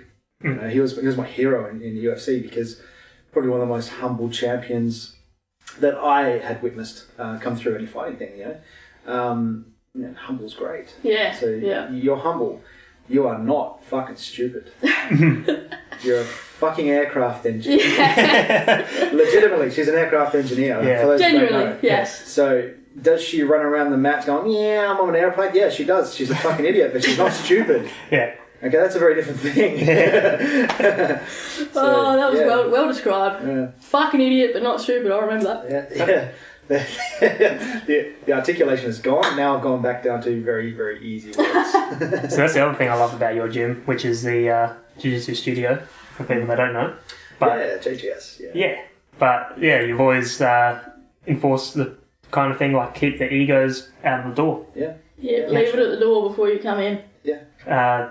You know, I'm sure there's a few people that have come in with a big head, big ego. Yeah. Oh, yeah. And They don't stay long, No. to be honest. Nah. Yeah, we've had a few do that. Look, I used to teach MMA as well. I started doing that as well, and we had a couple of guys that had a couple of fights, and we did really good. In fact, we started turning heads. Yeah. And I only did that just because, like, I just wanted to teach more. Yeah. Different class, you know.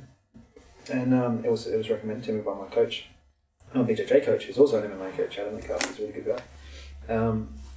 And he said, "Look, well, you got the goods. Why don't you teach this stuff?" Yeah, sure, okay.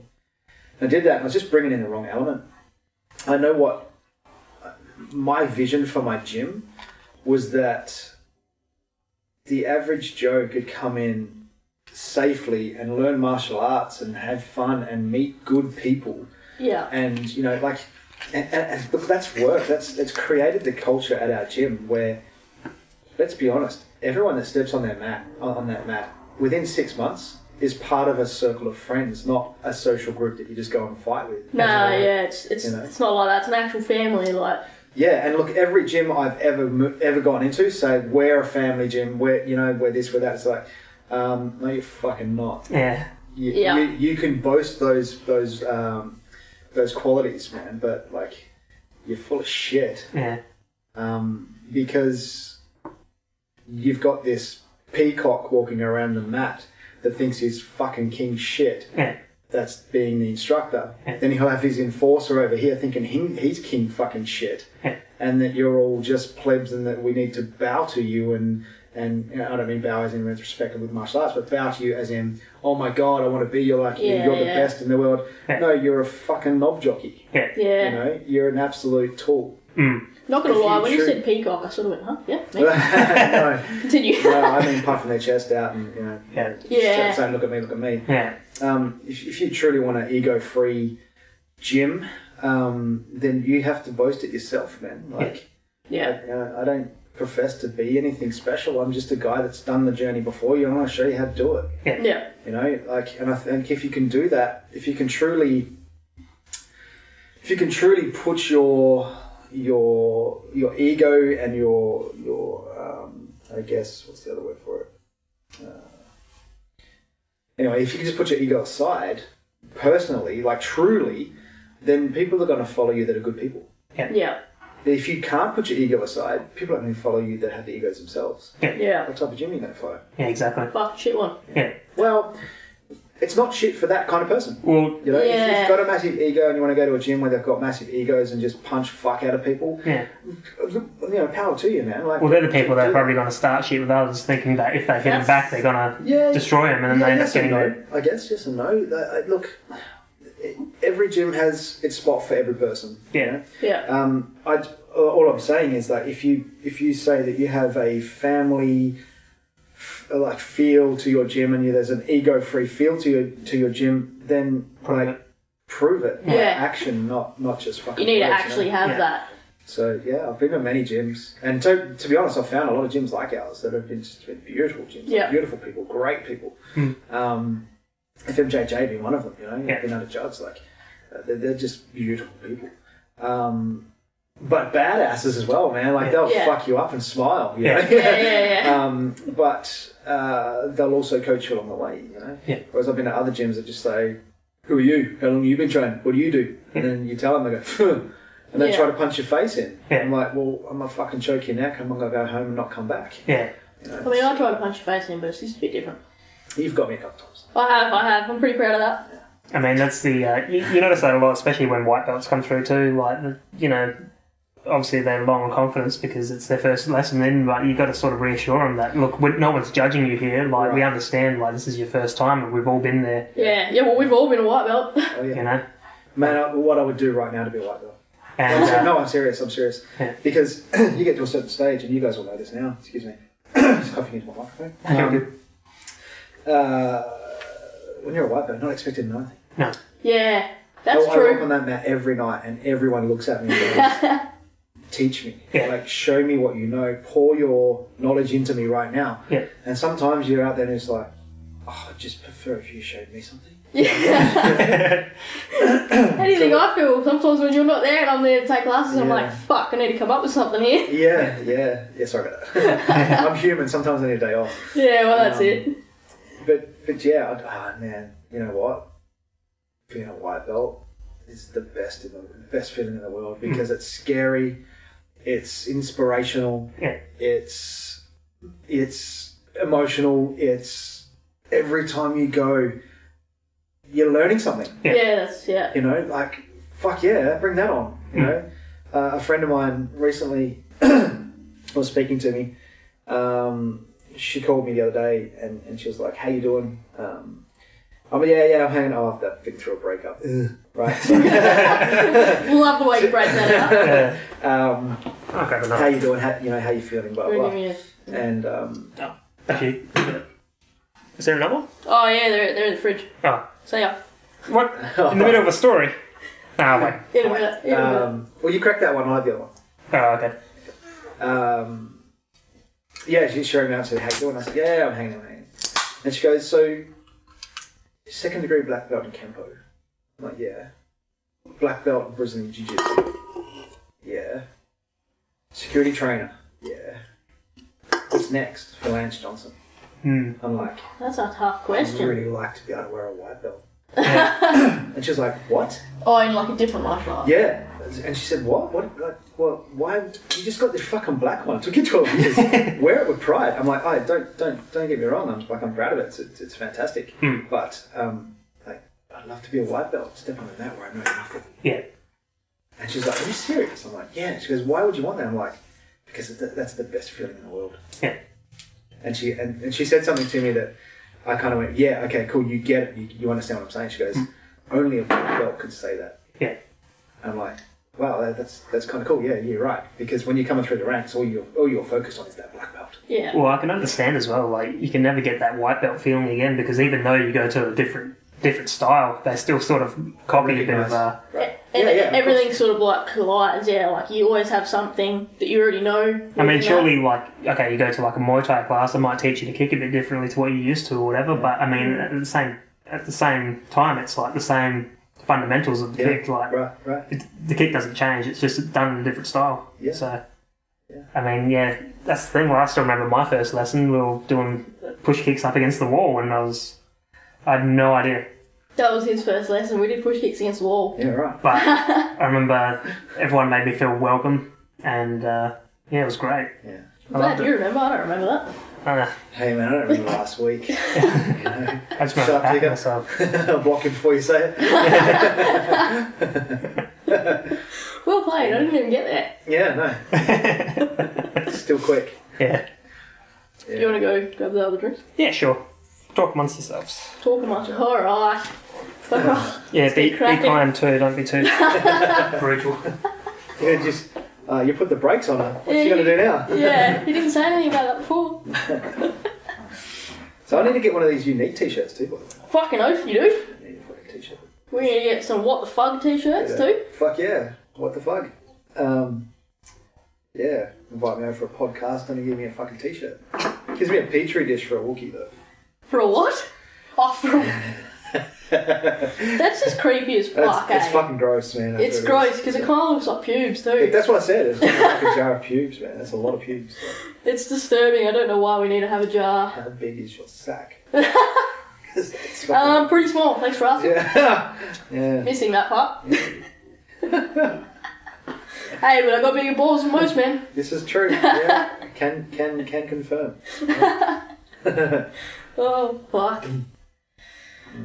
Good stories, boss. Yeah. I like the dog collar. Yeah, like it was funny, like, because when he asked me that question, I was like, Jesus, what have I seen? He's fucking full of good questions, but Yeah, what have I seen? And then that just popped in my head. Aren't those kids, man? how old would you have been? Oh, wasn't not that long ago. Well, now it was only about 5 years ago. It was when I was with Sam. Yeah, it's only like 5 years ago, right? Yeah.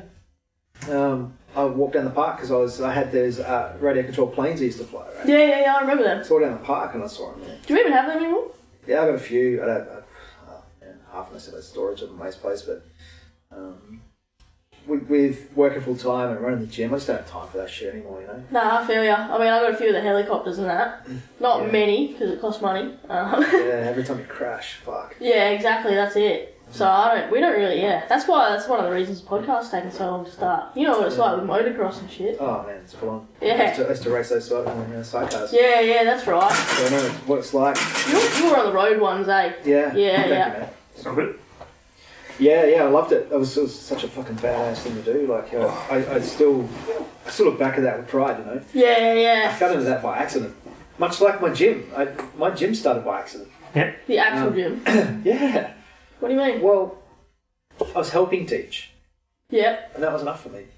And then my ex-wife and my best mate said, "Oh, will you teach us?" I'm like, yeah, okay. So I borrowed some mats, packed them down in my shed. Yeah. Oh yeah, that's how it started. Yeah, and then my ex-wife, Belinda, she told her friends at work that she was doing it. And they're like, "Oh, will you teach our kids?"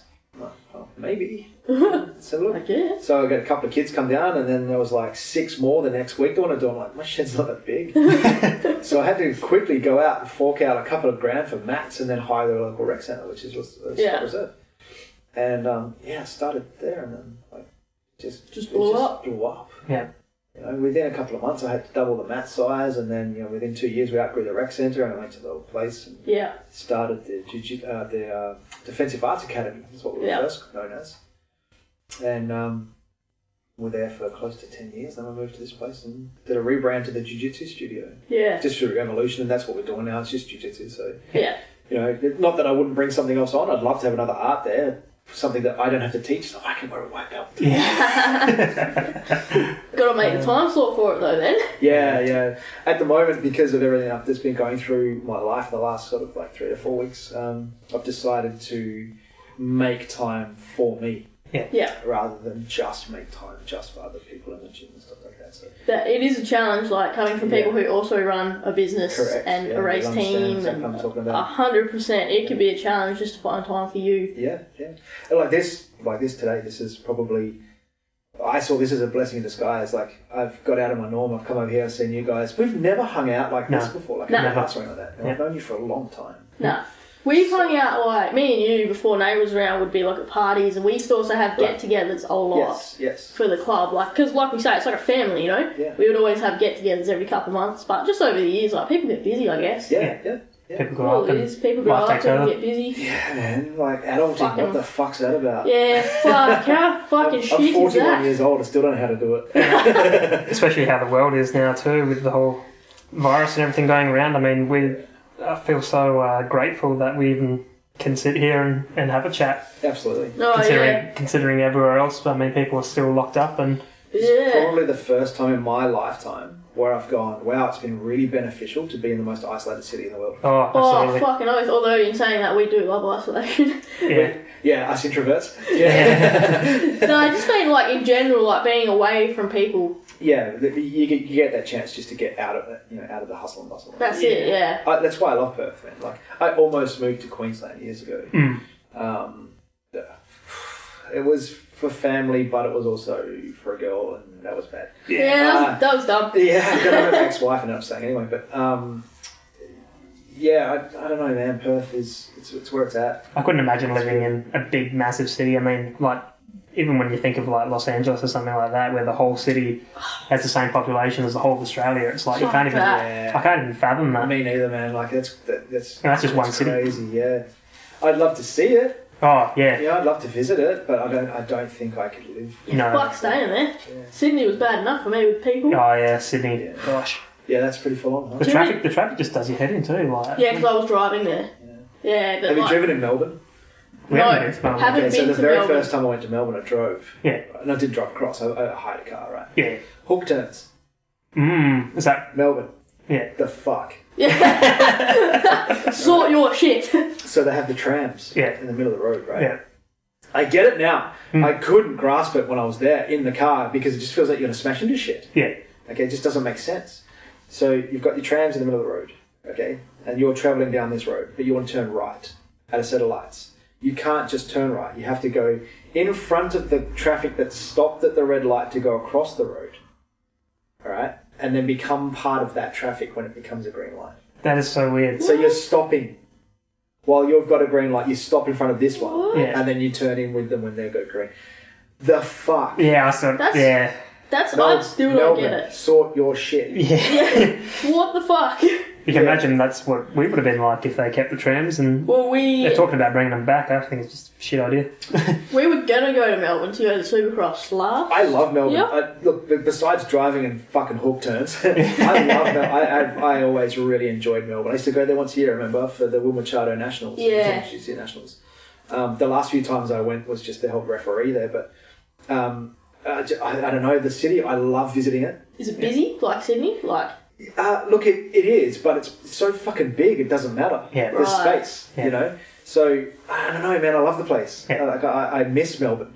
I've got a few friends over there now as well because I was going over there for almost a decade, so it's such a cool place. But Probably just, not gonna be going anytime soon. I'll grab a cab, yeah. you know?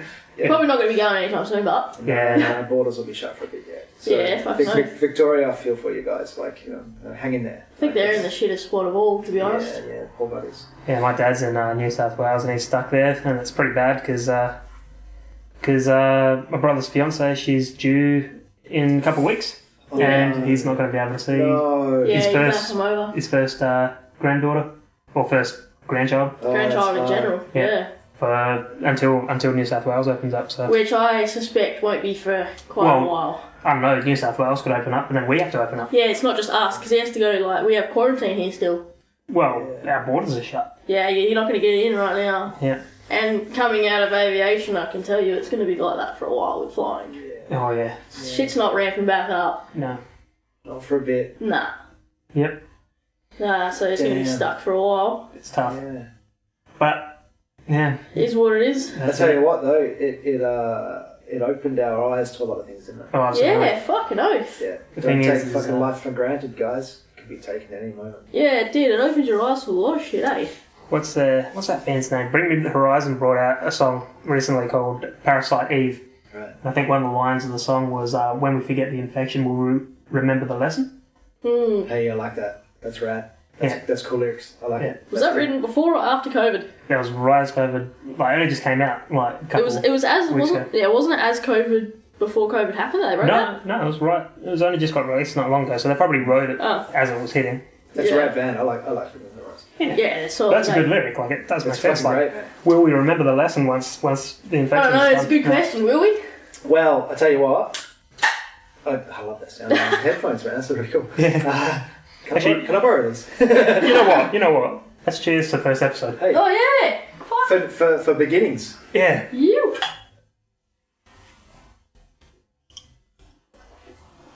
All you hear is swallowing it. Oh, I did just hear that. Mouth noises. Put a bit of music on it. Yeah, bring me the horizon. Good band. I like the heavy stuff. Yeah. I'm really pissed. I forgot to bring my guitar to show you. That's all right. Once the mics cool down, we can jump on and Fuck yeah. There we go. Because looking at the ones you've got, man, like you will love this new axe I have, man. yeah. Oh fuck. It's so I used to play in like garage bands with my friends, right? I played in a gigging band called Blue Metal because we were like a cross between hard rock and blues. Yeah.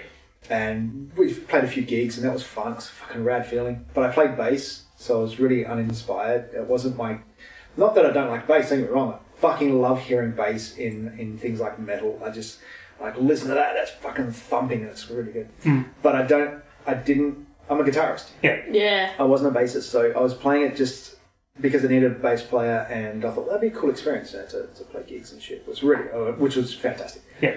And then I left that And a bunch of friends of mine that were a very, very close circle of friends.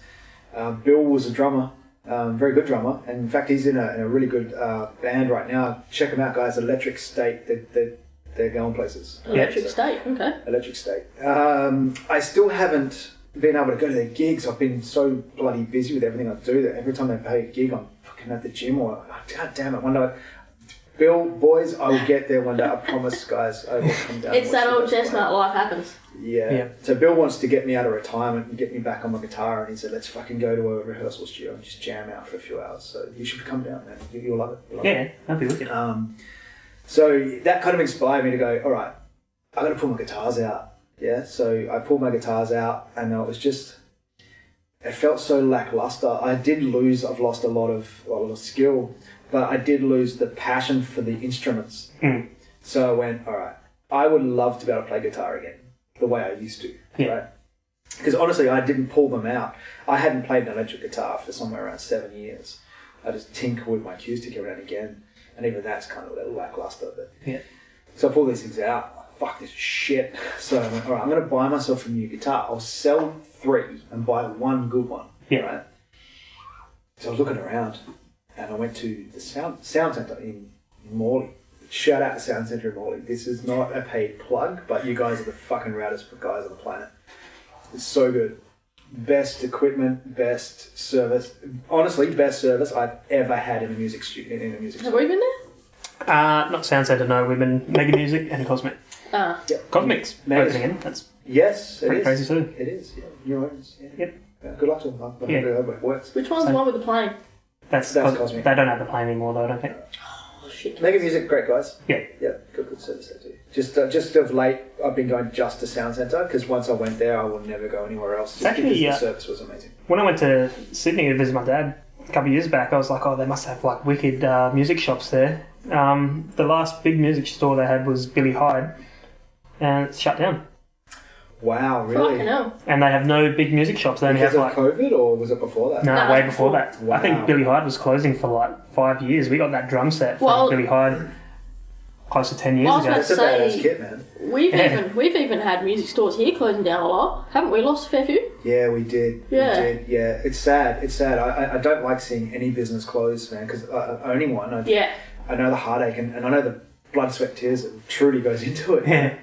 Like, my gym is on the bones of its ass all the time because I deliberately kept it small for so long. And now I kind of go, kind of fucking yourself over here, buddy. So it's time to grow. But it hurts my soul when I see businesses close. It's not easy to grow either. No, it's not. One business owner to another. Sorry, going back to Sound Centre. Oh yeah, sorry. Yeah. We sort of diverged down the rabbit hole. Yeah, we'll do that. Yeah. Yeah. Back to Sound Centre. Right, yeah, so I went to Sound Centre and I was looking at these guitars and I saw this one online and I went, I'll go and check that out, right? Because it said it was in store. Yeah. And a guy came out, really nice guy, I'm trying to remember his name. Anyway, he comes out and goes, can I help you? I said, I'm looking for a specific guitar. I play mostly metal, but I want something, along those lines. I saw this new Ibanez Axiom that you've got. It's one of these ones. And he goes, I just sold the last one of those like an hour ago. That's always the case, isn't it? Bruv, you're killing me. What the fuck? And he goes, what about one of these ones? I went, man, no, that's the one I want to check out. And he goes, I tell you what, let me go and get it because it's still here. It was on lay-by. And it's one of the guys who works here. It's his brother that bought it. So I'll see if he'll still let you play it. I went, yeah, sure. Like, I'm not going to ruin it, I promise. So he goes and asks, and I went, yeah, fuck yeah, no worries, just grab it. So he grabs it, brings it out. Now, being a guitarist yourself, Nate, you'll understand this. About 20 years ago, I picked up a guitar, just picked it up in a music store, and I went, holy shit, this is the guitar I have to have. Yeah. It just fit my hands, it felt amazing, my fingers were lightning fast on it, so everything about it fit, right? And of course, I couldn't afford it. Yeah. So I went back on the shelf and I never saw one again. I can't even remember what guitar it was. Right? So I've been looking for that guitar, not that specific guitar, but that type of guitar, that feel again, right? And so it's been a decade, easy a decade, right? I walk into Sound Centre, he brings this thing out to me. I was like, yeah, that's the one. And I'm like, I see it in the flesh, and it's almost like, you can make that sound better later on. Yeah. Okay. Hold on, wait, do it again. Do it again. There you go. So that's what it did. Like this beacon of light. And he's got this big cheesy grin, and I've got this big cheesy grin. He passes it to me, and I sit down on this stool. And without playing it, I went, this is the guitar. I've been waiting for this guitar for a decade. And I started playing it. And I said, oh, look, he goes, I'll plug you in. I said, I haven't played for 7 years. I can't play anymore. And he goes, that's right, just sit there and we'll grab some headphones or something. I was like, oh, okay. So I sit there and I start picking away. Stairway to Heaven? No, I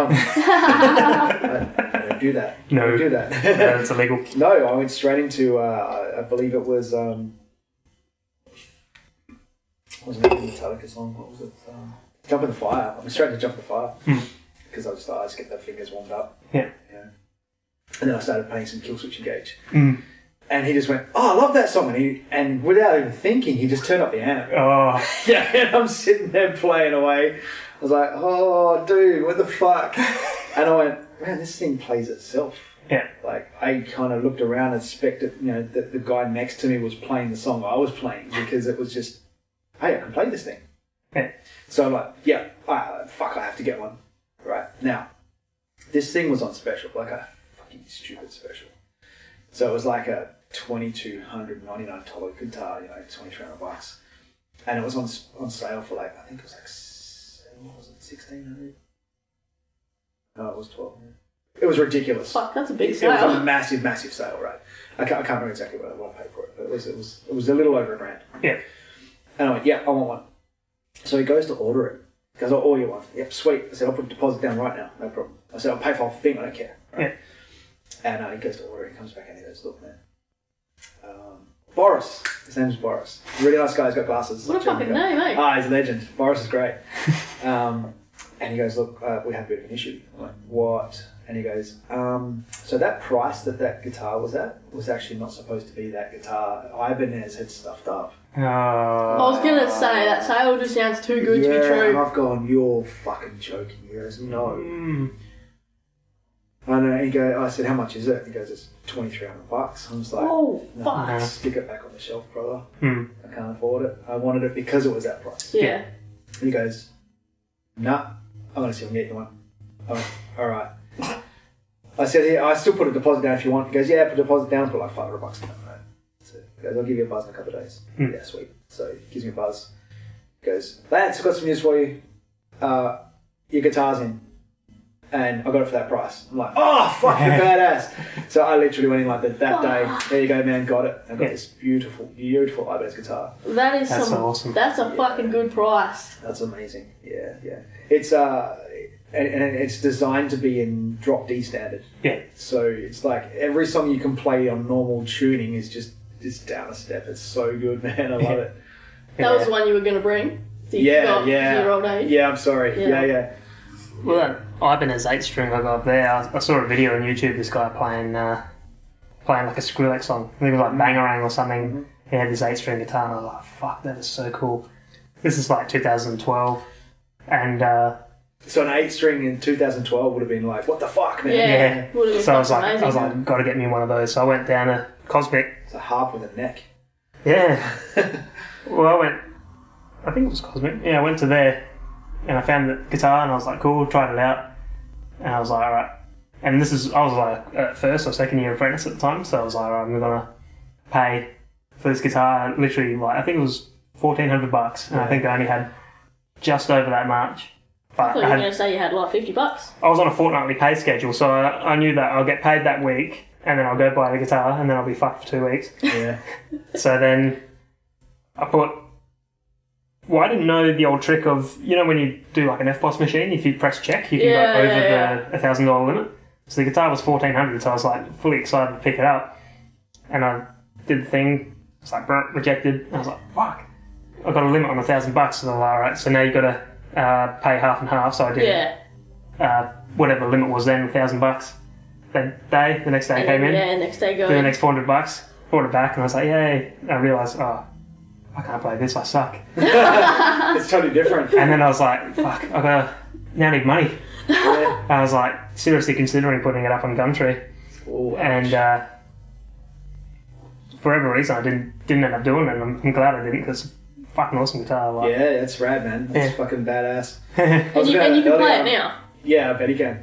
I was looking at it earlier going, fuck, that's a fat neck. Like, I've got ridiculously large hands. I don't know what you can tell with this. Well, it is. But I'm looking at that going, I don't think I'll fucking fit around that thing. It's so strange. You play the 8th string, and then you go back to the 6th string, and you're just like, Feels Yeah, fine. where's the rest of the guitar?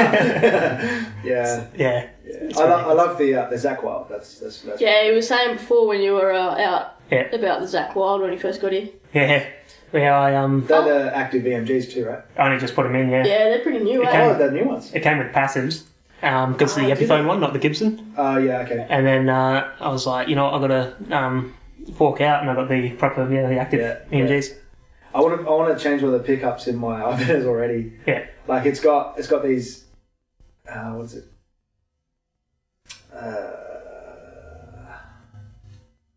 Are they humbuckers? Yeah, but they're Damasio. Damasio. No, Seymour Duncan. Seymour Duncan, yeah. I think they're Seymour Duncan. That doesn't even sound fucking English. Seymour Duncan. Oh, okay. When you say it slow, It's a dude's name. nah, it sounds like fucking There Simpsons. might be Damasio actually. And they're nice, beautiful, very very clear. But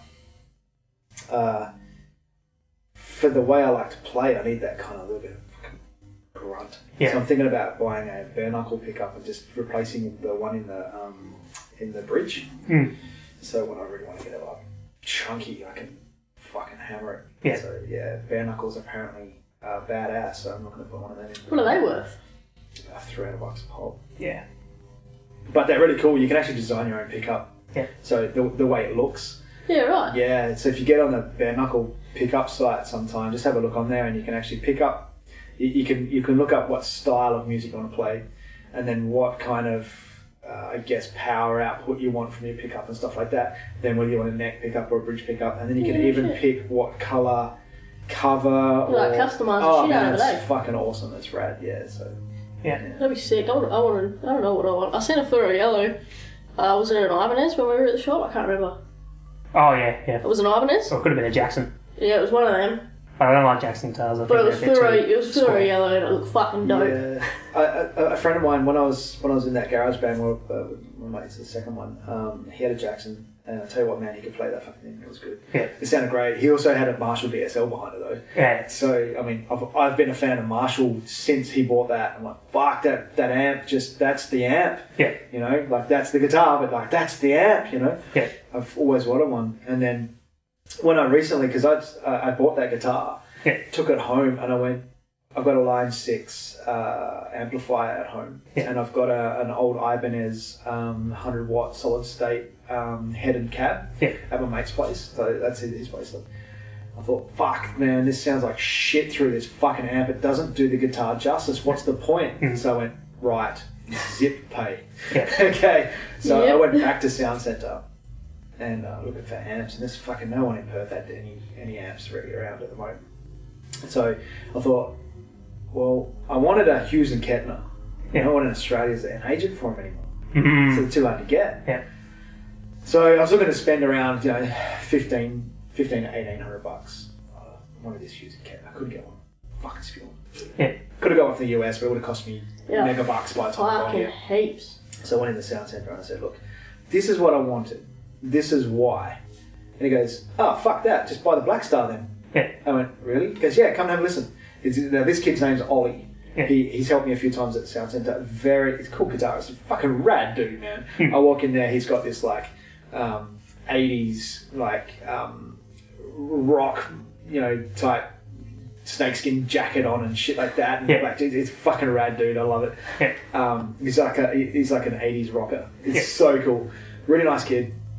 And he said, what guitar have you got? And I went, that one right there. And I had one in stock. He said, cool. So he took that, took it down to the amp, plugged it in, and he showed me this amp like front to back. Went right through all its features and shit. And I'm like, holy shit. Yeah. This thing's fucking awesome. And I said, when you get this setting here, that sounds like a Marshall. It's because they're made by Marshall. He goes, right. He said, so there's 3 guys that used to work at Marshall that had these ideas. And they said, hey, Marshall, we've got these ideas. Let's do this. And they're like, no, we're Marshall. Yeah. We'll just stay the way we are. Yep. Everyone loves us. We don't have to do shit. So they went, cool, we're going over here. Yeah. And we're going to make this. And we're going to call it Black Star. And we're going to blow you out the fucking water. And that's what's happened, man. This amp is phenomenal. My cab it's a twin cab, right? So 2 12s. Yeah. It's a little bit bigger than that combo you've got there. Yeah. Just in the cab. Yeah. And then the head. And the head's quite small. When you look at the head, you go, oh, that's like a 50 watt head. It is, but it's loud. It bounces, yeah. Holy shit. Yeah. So it's all valve, yeah. right? And but it's got this button where you can reduce it from, hang on, 50 watt? Yeah. Yeah, no, I'm pretty sure it's 50 watt, right? And then you can push this button and it goes to 10% of the power. Yeah. Yeah, right. Right, so, and the way they've done the circuitry for it is you still get the warmth of the valve sound without having to crank the fucker up to get the sweet spot, right? Yeah. So you push this thing, 5 watts, sweet, you crank it up a little bit, but if you crank it up just past 1, it's still too loud for my fucking house. Yeah. No shit. Yeah, it's called a HT something or other venue because you can actually gig with it without having to PA it.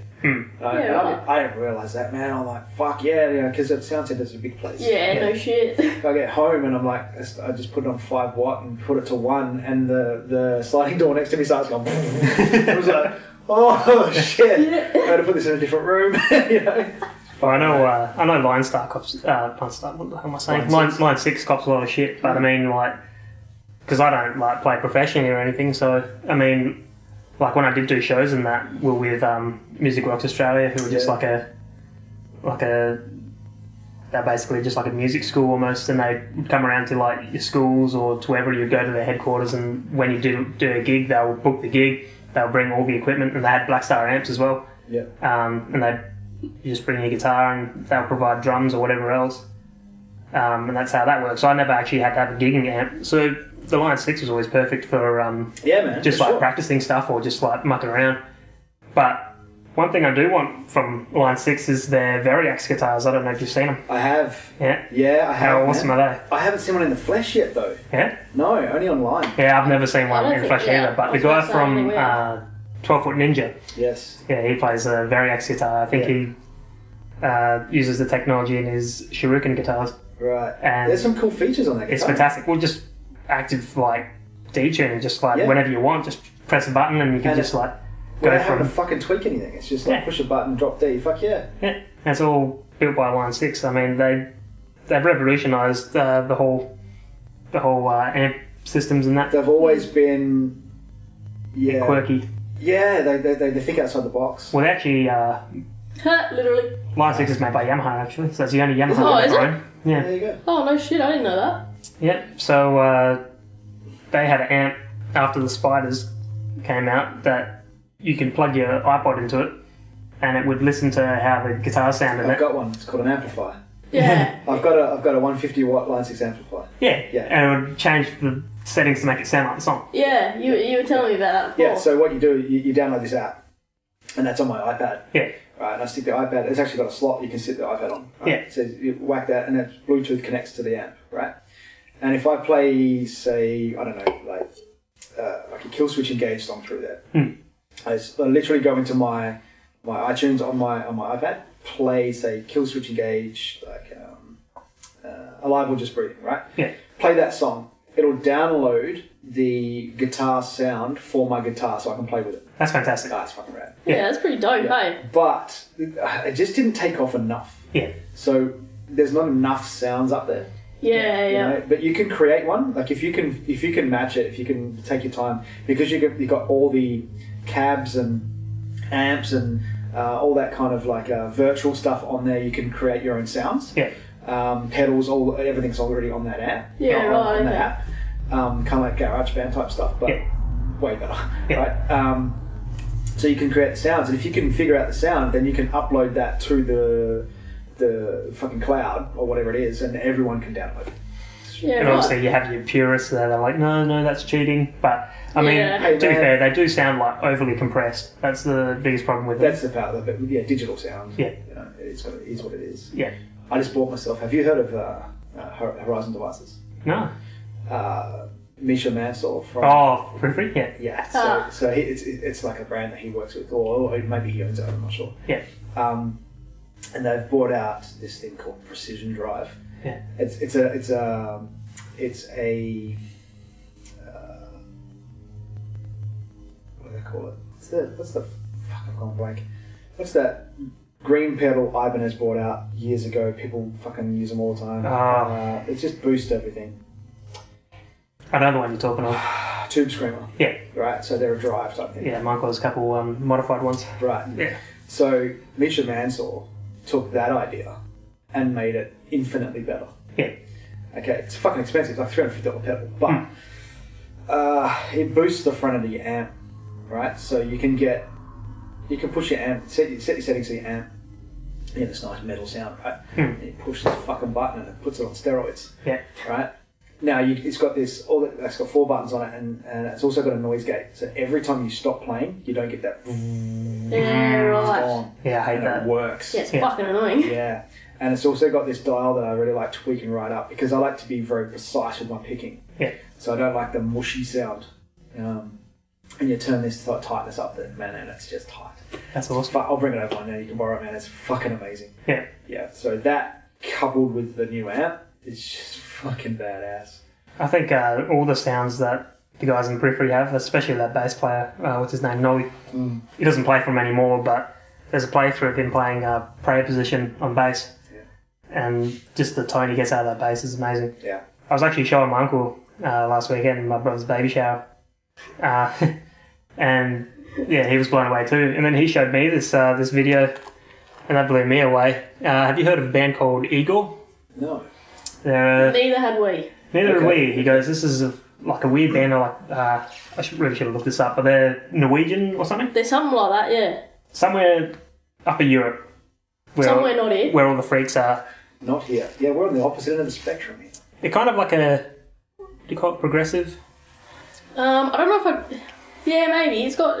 I can't keep up with the styles anymore, man. No, I know, right? Especially when gent fall into it and everything. Oh, fuck, gent. A gent is a man with a suit and a nice demeanour. One of the guys at my work is going on about this radio station now, digital radio station called Triple M, Oh yeah, yeah, and all they play is just like 90s like songs, yeah. a lot of Alice in Chains and that. But I mean, Man, Alice in Chains. I haven't listened to Alice in Chains in years, bro. it's actually amazing, Alice in Chains, like, because obviously Lane Staley died 2004 or something like that. But they got a new singer now. Sounds almost exactly the same. No, really? Yeah, Wow. they're fantastic, and they brought out 2 albums with them, I think. And Oh, that's the new album, yeah. yeah, it's great. Yeah, well worth a listen. Have you heard Signal Fire by Killswitch? No. Okay, so do you know Killswitch? One? Yeah, Okay, so you know how the original singer was Jesse Leach? Yeah. Okay, and then they had Howard, Hmm. right? So I think Jesse finished after Alive or Just Breathing. Yeah. And then every album after that, up until recently, was Howard, right? And Howard left, and Jesse was one of the guys that obviously came in to rehearse, well, not rehearse, was the audition to come back in. And they've got the original singer back. No shit. Yeah, and then on, I think it was their last album, I think it's Atonement was their last album. I could be wrong. So don't crucify me just because if I'm wrong. Yeah, I've got it in my car. I'm literally in my Mini. Anyone want to buy a Mini? I'm buying a new car. Oh, my 'cause fucking... fuck, Yeah, it's a you Mini. need to buy a new car. I need a new car. I need some kind of like Manhood? Yeah. manhood. Apparently. Look, you get to a point in life where you no longer need an extension, trust me. But it's too small. Anyway, I can't fit my new outfit, man. Hang on, we're still talking about the mini. Yeah, of course. What are you talking about? Anywho, so it's on the album called Atonement. There's a song called Signal Fire, right? And it's Howard came back for like a cameo thing, and he sings it with Jesse. No shit. Both sing. It's fucking rad. That's I'll have to crazy. look that up later. It's really cool. That'll be dope. Yeah, it's good. Yeah. I think I heard it from someone else. I heard it from Devin Townsend, but he's saying like music is like food, You know, it's like, because you know how people go, I only listen to like this particular type of music kind of thing, and it's just like, well, he explains it like it's kind of like food. It's like ham and cheese sandwiches are great, but if you had a ham and cheese sandwich for breakfast, lunch, and dinner, pretty soon you're going to get bored of it. Yeah. So you have to have a bit of variety, and that's sort of how I Have you treat it as well. actually listened to Devon Townsend? Not many people have. Not many people have, but seriously recommend it. Okay. Worth a listen. Like, probably one of my favourite to listen to now. It's hard to get into for most people only because it's like really theatrical. Right. Yeah, but it's like... But it's progressive yeah. mid-tempo hard rock. Okay. Yeah, well worth a listen, seriously. I know the name. I know the name. Yeah. I can't say if I've actually listened to it though. Yeah. Nice. Nothing has stand out. Fucking good. Yeah. Nah, He's fucking good. Like, at first I was a bit like, yeah, this is alright. And then I listened to it the second and third time and I'm like, this is fucking good. Well, he explained on his podcast that he tries to keep his career not on the down low, but there's like places where his career could have like exploded, but he's, I guess, just anxiety and that gets to him and he just doesn't want it to. Well, that's a bit like Stevie T. Anxiety is a killer, man. Like, yeah. Seriously. Yeah. Anyone out there that's going through anxiety, man, I fucking feel you. Yeah. I went through it. I still go through it, man. Yeah. Like I've had days where I couldn't leave my home. Mm. You know? But let me. Like, I'm here to tell you, like, you can get through it. Man. Yeah. Fuck knows you can. Yeah, you can. Yeah. It's tough. Yeah. Of course, it's tough. If I can take this, actually, I'll take this opportunity to give you guys a little insight on how I got through it. Because many years ago, not long after, so I had a failed marriage about a decade ago, and then I kind of bottled that instead of dealing with it, and then I got into a relationship a couple of months later, or 3 or 4 months later, or whatever it was, and I fell hard for this girl, and she fucked me over.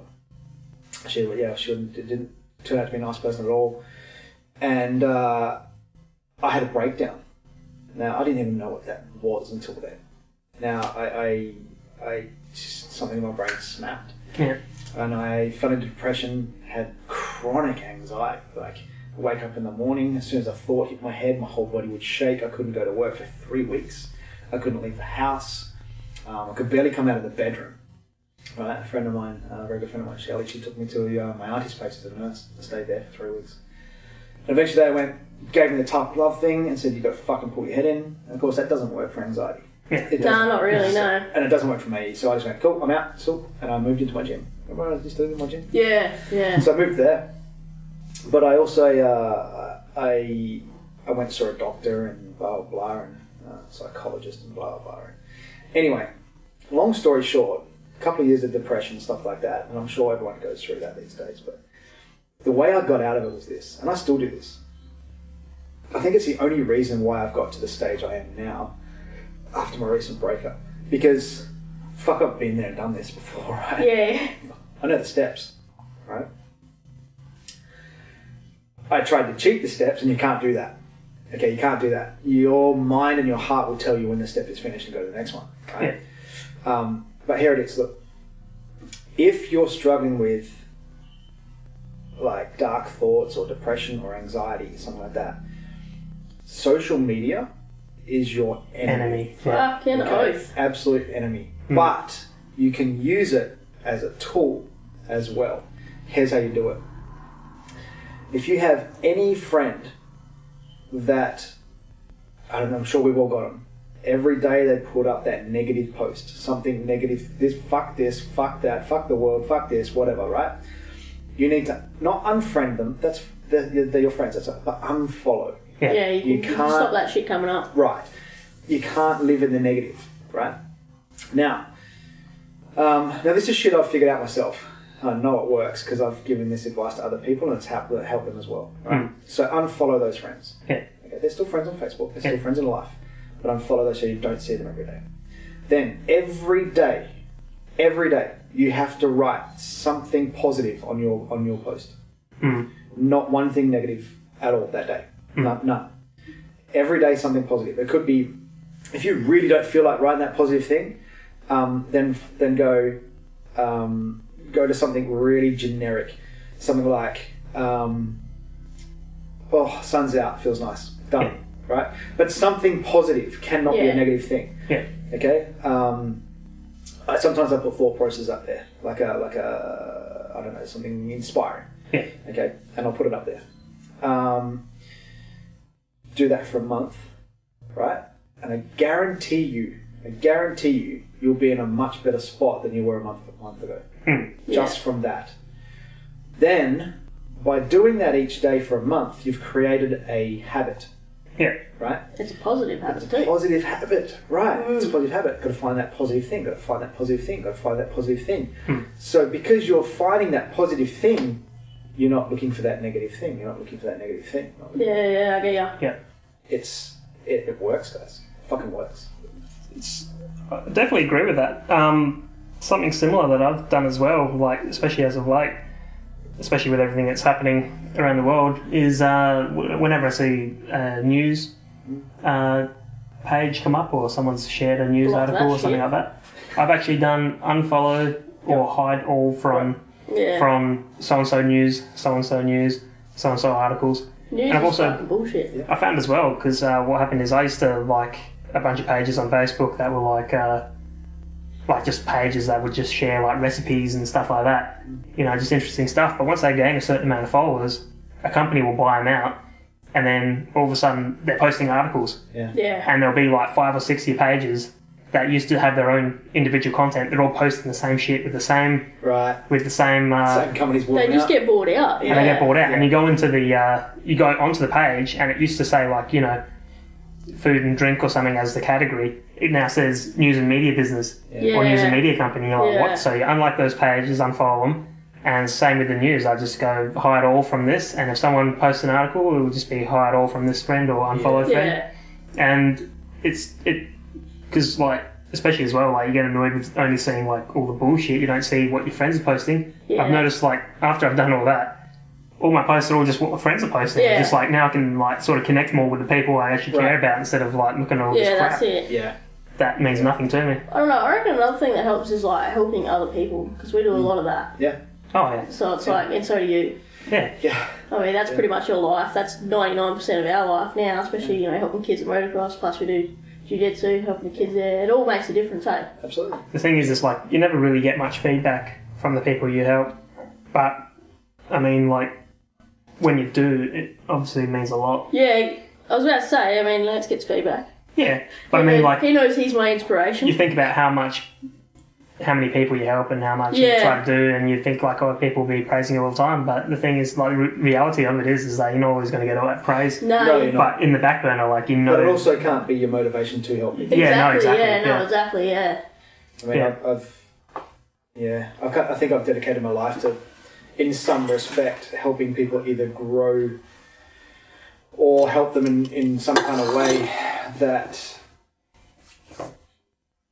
will heavily impact their life. Yeah. I'm not a psychologist, but I understand some psychology. So a lot of people come to me through the gym or even just as a friend to help with how do I say this? Heavy issues. Yeah. Heavy issues. I used to do a mentor program with kids, like teenage kids that were starting to lose their way in some respect. Yeah. I remember having one that didn't have a father, right? So he was lashing out a little bit at school because he had no idea how to. He was trying to find a way to be a man. Yeah. His mum approached me and said, I heard you did this mentor thing with this kid before. I went, yeah. And she goes, what's involved in that? I said, okay, all that's involved in that is 100% trust. And she goes, okay, in what respect? I went, you have to 100% trust me with your child. Yeah. I said, I've got a working with children permit and stuff that you can check, no problem.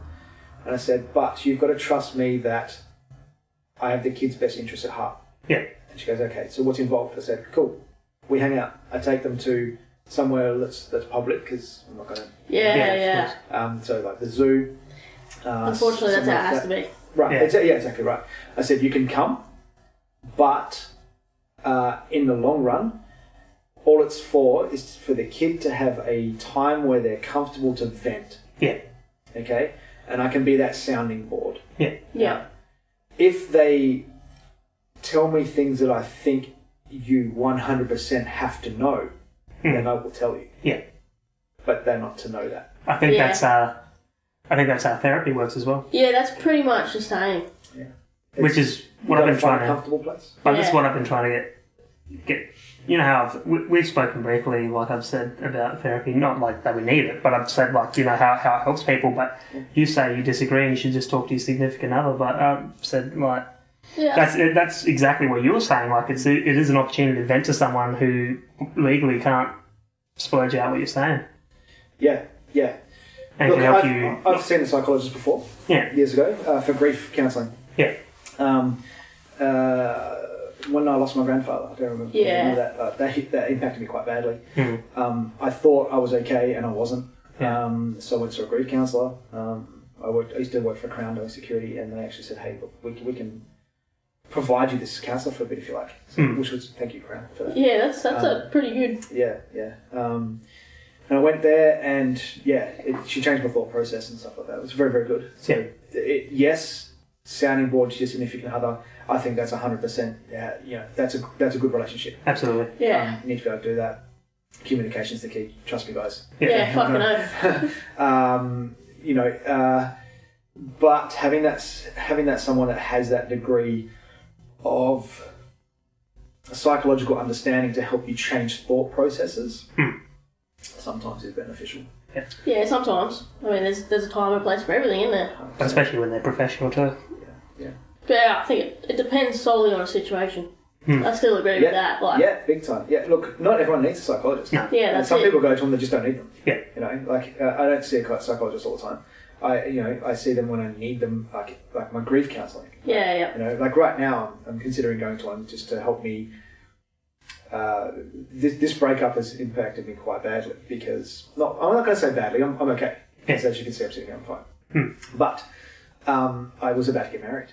Yeah. Well, that's it. My entire life has been flipped upside down. Yeah. That's harsh. So I just need to go, whoa, breathe for a second, and then I'm thinking about going to see someone just to say, okay, I kind of know the process, but I want Lance version 2.0 this time. Yeah.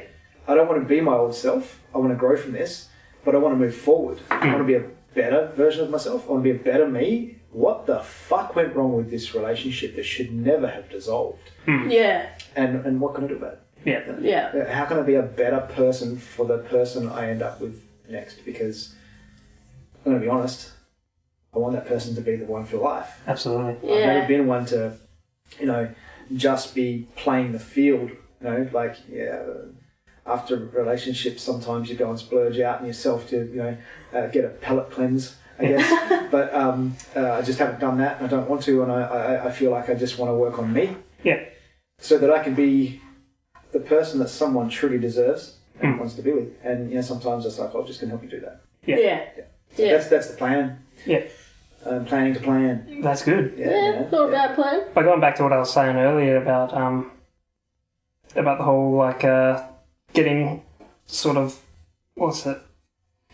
recognition from people, whatever it was. I mean, what I meant by that was, if anyone's struggling out there with motivation, why bother doing this if, no one's sort of, Recognising you. appreciating it or whatever, but just know on the back burner, people do appreciate you and they do love you. They're appreciating you every day they wake up. Yeah. That's it. They might not say it, but it's definitely there. Sometimes it's not said. Yeah. It's no different to me and you, really. I mean, it's not often I say, you're my inspiration. No. Yeah. And you are in a big way, and it's not often you think about, to be honest, it's not often I think about how much of an impact you actually have. I think that's to everyone around. So exactly. So that's what I mean. It's you don't really always say it, but it is there. You might not recognise the impact you make, but... Correct. Yeah. Correct. But it's definitely there. I think if you don't recognise the... Actually, no. I'm going to change what I was about to say, because my mind just changed on an instant. Yeah. You shouldn't look just to do it for the recognition. No. But if you don't...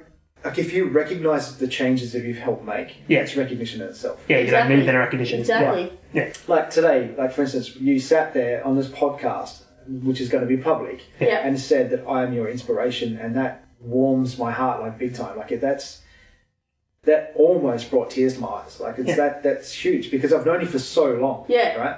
But if you'll notice, I wear my heart on my sleeve. I'm a very open person with people I know. Right. Now, what do we say often that a lot of people don't? When you're about to leave. Usually love you. Yep. Always. Yep. Love you, boss. Love you too, kid. Yeah. Yep. Always, yeah. Said it to Nate the other day. Love you, man. Yeah. Take care. Yeah, we do actually. All the time. I tell my friends I love them. It's important. Yeah. Now, it wasn't that long ago I had a conversation with someone at work. Said, isn't that fucking weird? Don't you just tell your wife, your kids, your family you love them? Like, nope. My friends. Yeah. They are everything, yeah. That's it. I've got blood family and I've got non-blood family, for sure. Yeah. 100%. Man, tell your friends you love them, man. Fucking oath, yeah, no. Fuck yeah. That's the message to take away. Yeah, no, and also, definitely. like the thing is like this project here, this podcast means a lot to both of us, and we could have had anyone Fucking oath. in the world on here for the first one, but we wanted it to be special, so we made sure we got the best That's on why here. we hit you up. Yeah. Stop. But it's true, we could have started it a long time ago. I mean, like it was just a cascading, turn of events for everything, but it's just like we wanted to wait till everyone's ready Yeah. And then and do it properly. things even happened with you and we were like, fuck, like we'll give him a few weeks. Yeah, and then no, I appreciate that. And then we were like, this weekend's free, and I was like, I don't know, it's only been a month, and I was like, fuck it, I'll hit him up. Look, man, even just a week ago, this could have been a very different conversation if I was here. That's why That's when we it. heard you say on Thursday you're Timing. feeling a lot better and you feel like you've getting on the mend, and we were like, okay. Do you know what turned? Not really. How can I say this is going to be public? How can I say this without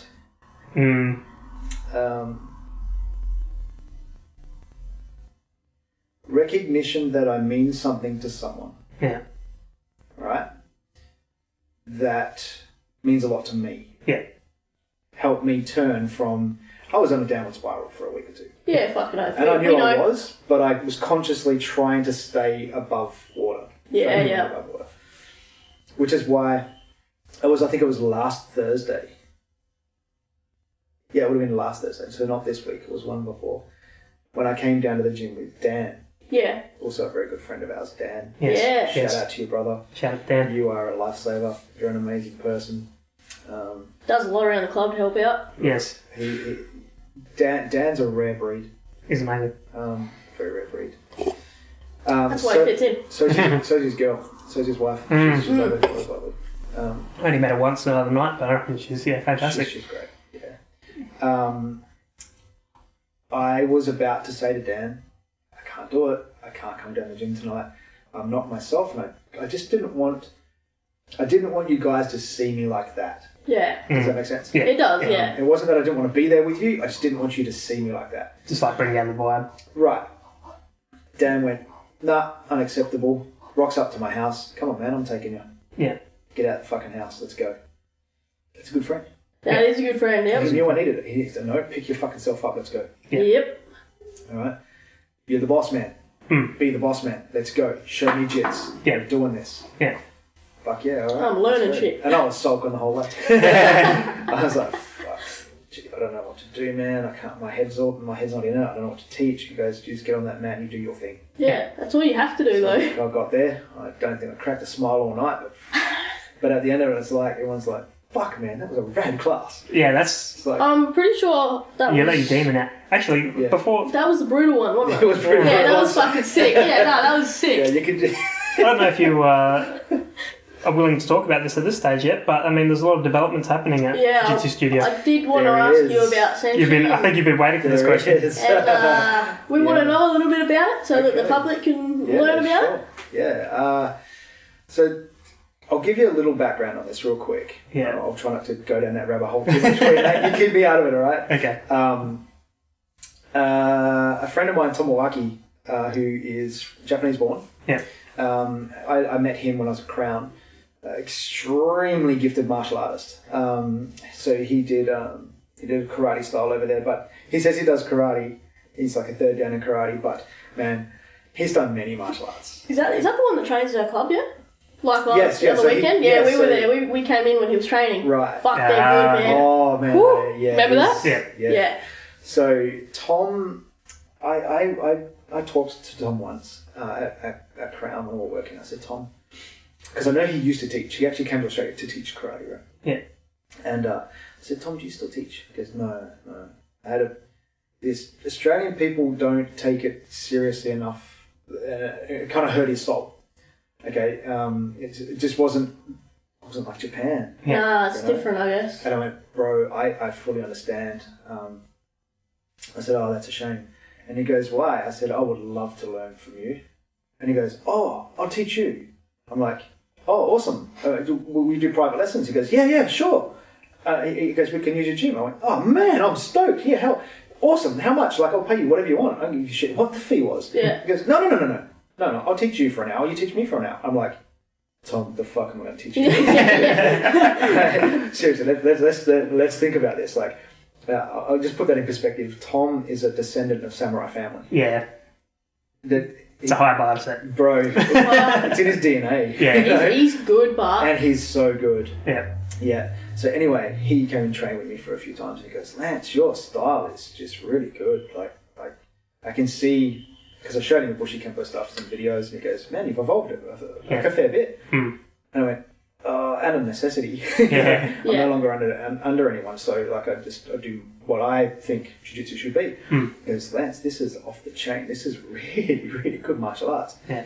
You need your own style. And he put that seed in my head. Yeah. And he goes, here's what you need to do, Lance. He goes, it's not often I would say this to anyone, but you're a martial artist that needs the recognition. Here's what I need you to do. Create your own style and then write a book on your style. Yeah. I went, who am I to write a fucking book on the style of martial arts? He goes, who are you not to? Yeah. And I went, yeah, all right. Yeah. I'll put that idea over there for a while, right? So that was about 6 years ago. Wow. Yeah. It's been stewing for a while. It's been stewing for a while. And now, recently, with the passing of my old instructor, so Shihani and Mason, he passed away a little over 2 years ago. I wanted to come back under them because when he passed away, I felt really bad for his sons. I felt bad for, leaving the association, and there wasn't a massive fallout. It was just that I don't like politics. Yeah, So well, that's... I walked away. Yeah. But I saw Ian before he passed, and we were great. We had a great night, all that kind of stuff. So he passed away, and I thought, shit, I would love to help continue his legacy. Yeah. So I asked the boys, who's going to take over the association, blah, blah, blah.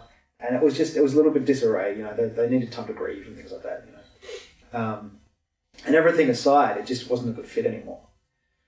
So I spoke to a friend of mine who runs a club down south, and he goes, Lance, why don't you look at the IBF, the International Budo Federation? So I can come under an association so that I can still get recognition for rank when I've done my time and do gradings and stuff like that. Which means, when you're coming up to your black belt, your first degree black belt, I need to increase my level as well. Otherwise, the brakes are on. Right? Yeah. So I thought, okay. So I spoke to these guys, and it turned out I know the state rep. He knows my history. I trained with him in Bushy Kempo years ago. And he said, I think these guys would be a good fit for you, Lance. Why don't you have a chat to the president? So he puts me under the president of the IBF. Had a chat with him for a good 45 minutes. So it was basically a get to know each other. Yeah. Am I the right fit for their association? Are they the right fit for me? Right? I'm not one to buy rank, but I'll earn it. No.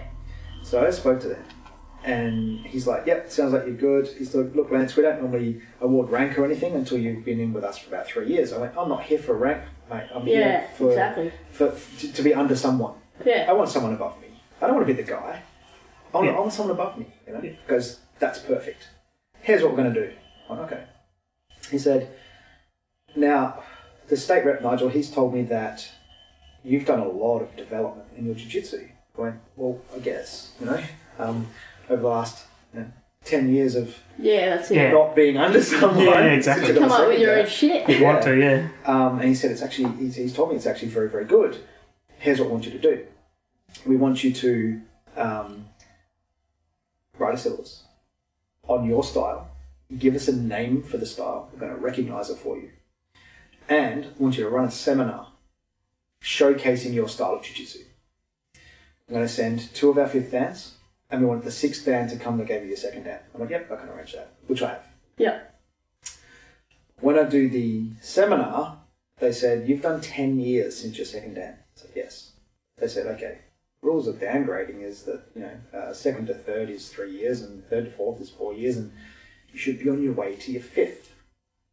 Wow. He goes, so? I went, yeah, well, Life happens. life happens, and, shit. I said, yeah, I'd love to one day get my 3rd dan. He goes, so what we're going to do is we're going to watch this seminar, and if we get what Nigel thinks we'll get, What was that? yeah, This is the bottom Oh, of it. fuck. then we're going to recognise you for your 4th dan. Yeah. And I went, I'm a 2nd dan. No, I need to go for 3rd. He goes, no, you've done the time. That's the thing. We're yeah. going to recognise this. It wouldn't be fair to you or your students if we just went, oh, you're a 3rd dan. Yeah. From what I've heard, you're not a 3rd dan. Yeah. So, yeah. So the thing is, we're going to be introducing our style of jiu-jitsu, of Kempo Jujitsu. I'm calling it Senshi Kempo Jujitsu, so it's SENSHI. Yeah. It's Senshi Kempo Jujitsu. It means, so Senshi is the way of the warrior. Kempo meaning sort of like the way of the fist. So it's warrior fist method. Yeah. Right. Basically, it's just rough translation. Well, the translation I've been able to find for it anyway. And yeah, it's going to be a blend of, I guess, my roots of Bushi Kempo and my philosophy on Jiu-Jitsu and when to use the hard stuff, when not to use the hard stuff, and a blend of Brazilian Jiu-Jitsu at the same time. So you're going to have an element of stand-up, takedown, and ground defense. It's going to be amazing. It is I'm awesome. excited. Yeah, So- we've been doing a little bit of training in it. From what we've seen from the freestyle classes, the last few, Yeah. it's full on. It is brutal. Yep. It is a mixture of everything. Yeah, it is fucking sick. Yeah, you is, like it? At the same time, it's efficient. I was about to say, it all flows. Yeah. Everything flows. And I mean, if people look up like Kempo Jujitsu or Bushi Kempo or anything like that on YouTube, you'll see it and you'll be like, this is kind of bullshit. But then you see the style that you've sort of evolved it into, and you've sort of just cut out the unrealistic part of it or the Bullshit. traditional part of it that Right. is just for looks, Yes. and made it about being effective Practicality. and practical. Yeah. Yeah, yeah. That's what I wanted it always to be. I wanted it to be a practical art. Yeah. But I still want it to be an art. I don't Yeah, want exactly. it just to be... Look, I could make it, take everything of the art away and just call it self-defense. Yeah. But I don't want that. I don't want to lose the roots of where all this came from. Yeah. And, to me, it's still a concept driven from the idea of Japanese Jiu-Jitsu. Yeah. Yeah, so we still have a bit of traditional stuff, Yes. but it will just be a But bit it'll be more the practical start of the traditional stuff. Yeah, Yeah. for sure. Yeah. Yeah. I mean, there's going to be... What the fuck are you doing? Sorry, just turning out so good. There's going to be elements of, okay, I want you to learn this technique, mainly because there's always method in my madness, okay? A, you'll never get bored, Yeah. Yep. okay? B, you need to learn a different movement, and that's a good move to learn that movement from, because then you can use it for this. Yeah. So, yeah, being an instructor and a coach, you've got to think long term. Yeah. So the first 4 belts of the syllabus, it will be your building blocks. It'll be fundamentals. And then after that, it'll start to develop into different directions. So what I'm trying to design with this syllabus is to give you freedom to explore Jiu-Jitsu the way it's going to work for you. Yeah, which is Much fucking like sick. Brazilian Jiu-Jitsu, because that's what I've got from Brazilian Jiu-Jitsu. You and I could do the same Brazilian Jiu-Jitsu classes with the same coach for 10 years and look vastly different when we roll. Yeah. Yeah. All right? I want that for you guys with your Senshi Kempo. So first 4 belts is building blocks. Yeah. After that, it's basically you could go this way, this way, this way, this way, this way. So it's teaching you how to think for yourself and how to apply the things that were your building blocks. But we're, And obviously different things work for different people too. Exactly so right. it's- yeah, that's it. So it's going to be like, it won't be dictated, like most syllabus will say, this is the move you do. Yeah. It won't be dictated that way. It'll be like, use a throw to develop to do this. Yeah, or to use, defend this. Right. Yeah. So it'll just be like use a throw or use a takedown or use a lock for this. Yeah. Whichever lock you can get to work there, that's the lock you use. Yeah. Which I like, because we sort of had that with our upper belts. Even Right. as the bushy Kempo Yes. style. Yes. It was sort of like defend a plunge to the stomach with a knife type thing. Yeah. And that was probably my favourite part of getting up there. Because you got to think for yourself. Yeah, because you just got to make it up. And like you say, being smaller as well, like shit that would work for me wouldn't work for you. Right. So it was just cool to be able to just adapt. And I think that's where you start really learning about jiu-jitsu. Right.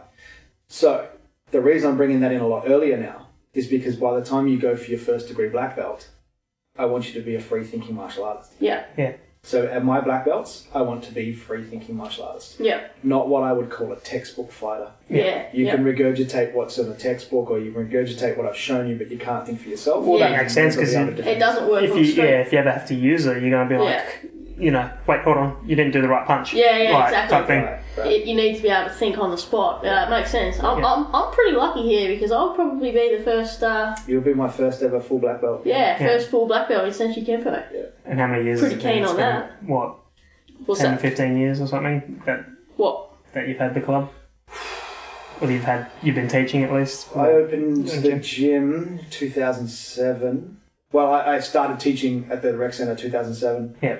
So what are we at now? 20? Well, I 13 years? graded in years. 2009 Yeah. for my first grading. First grade. Yeah. I mean, you've had a few junior black belts come through. I mean, shout out to Lucas as well. Yeah, Lucas. What a Yeah. badass. Yeah. Just got his junior black belt when I graded. Man. And Cody in the past. Cody, Yeah, Cody. Yeah. Another humble kid. Yes. Riley's coming up soon. Yeah. Riley's a machine right now. Yeah, he's young. only- How old's Riley? Riley's about 12. He's on his red belt. Years old. I think he's about 12. Yeah, he's about to He's get been his training junior since he was 4. Showdown hose. So it's been a while. Yeah. Yeah, he's about to come for his junior black belt. Junior showdown ho. Yeah, Yeah, junior Racial showdown black hose. belt.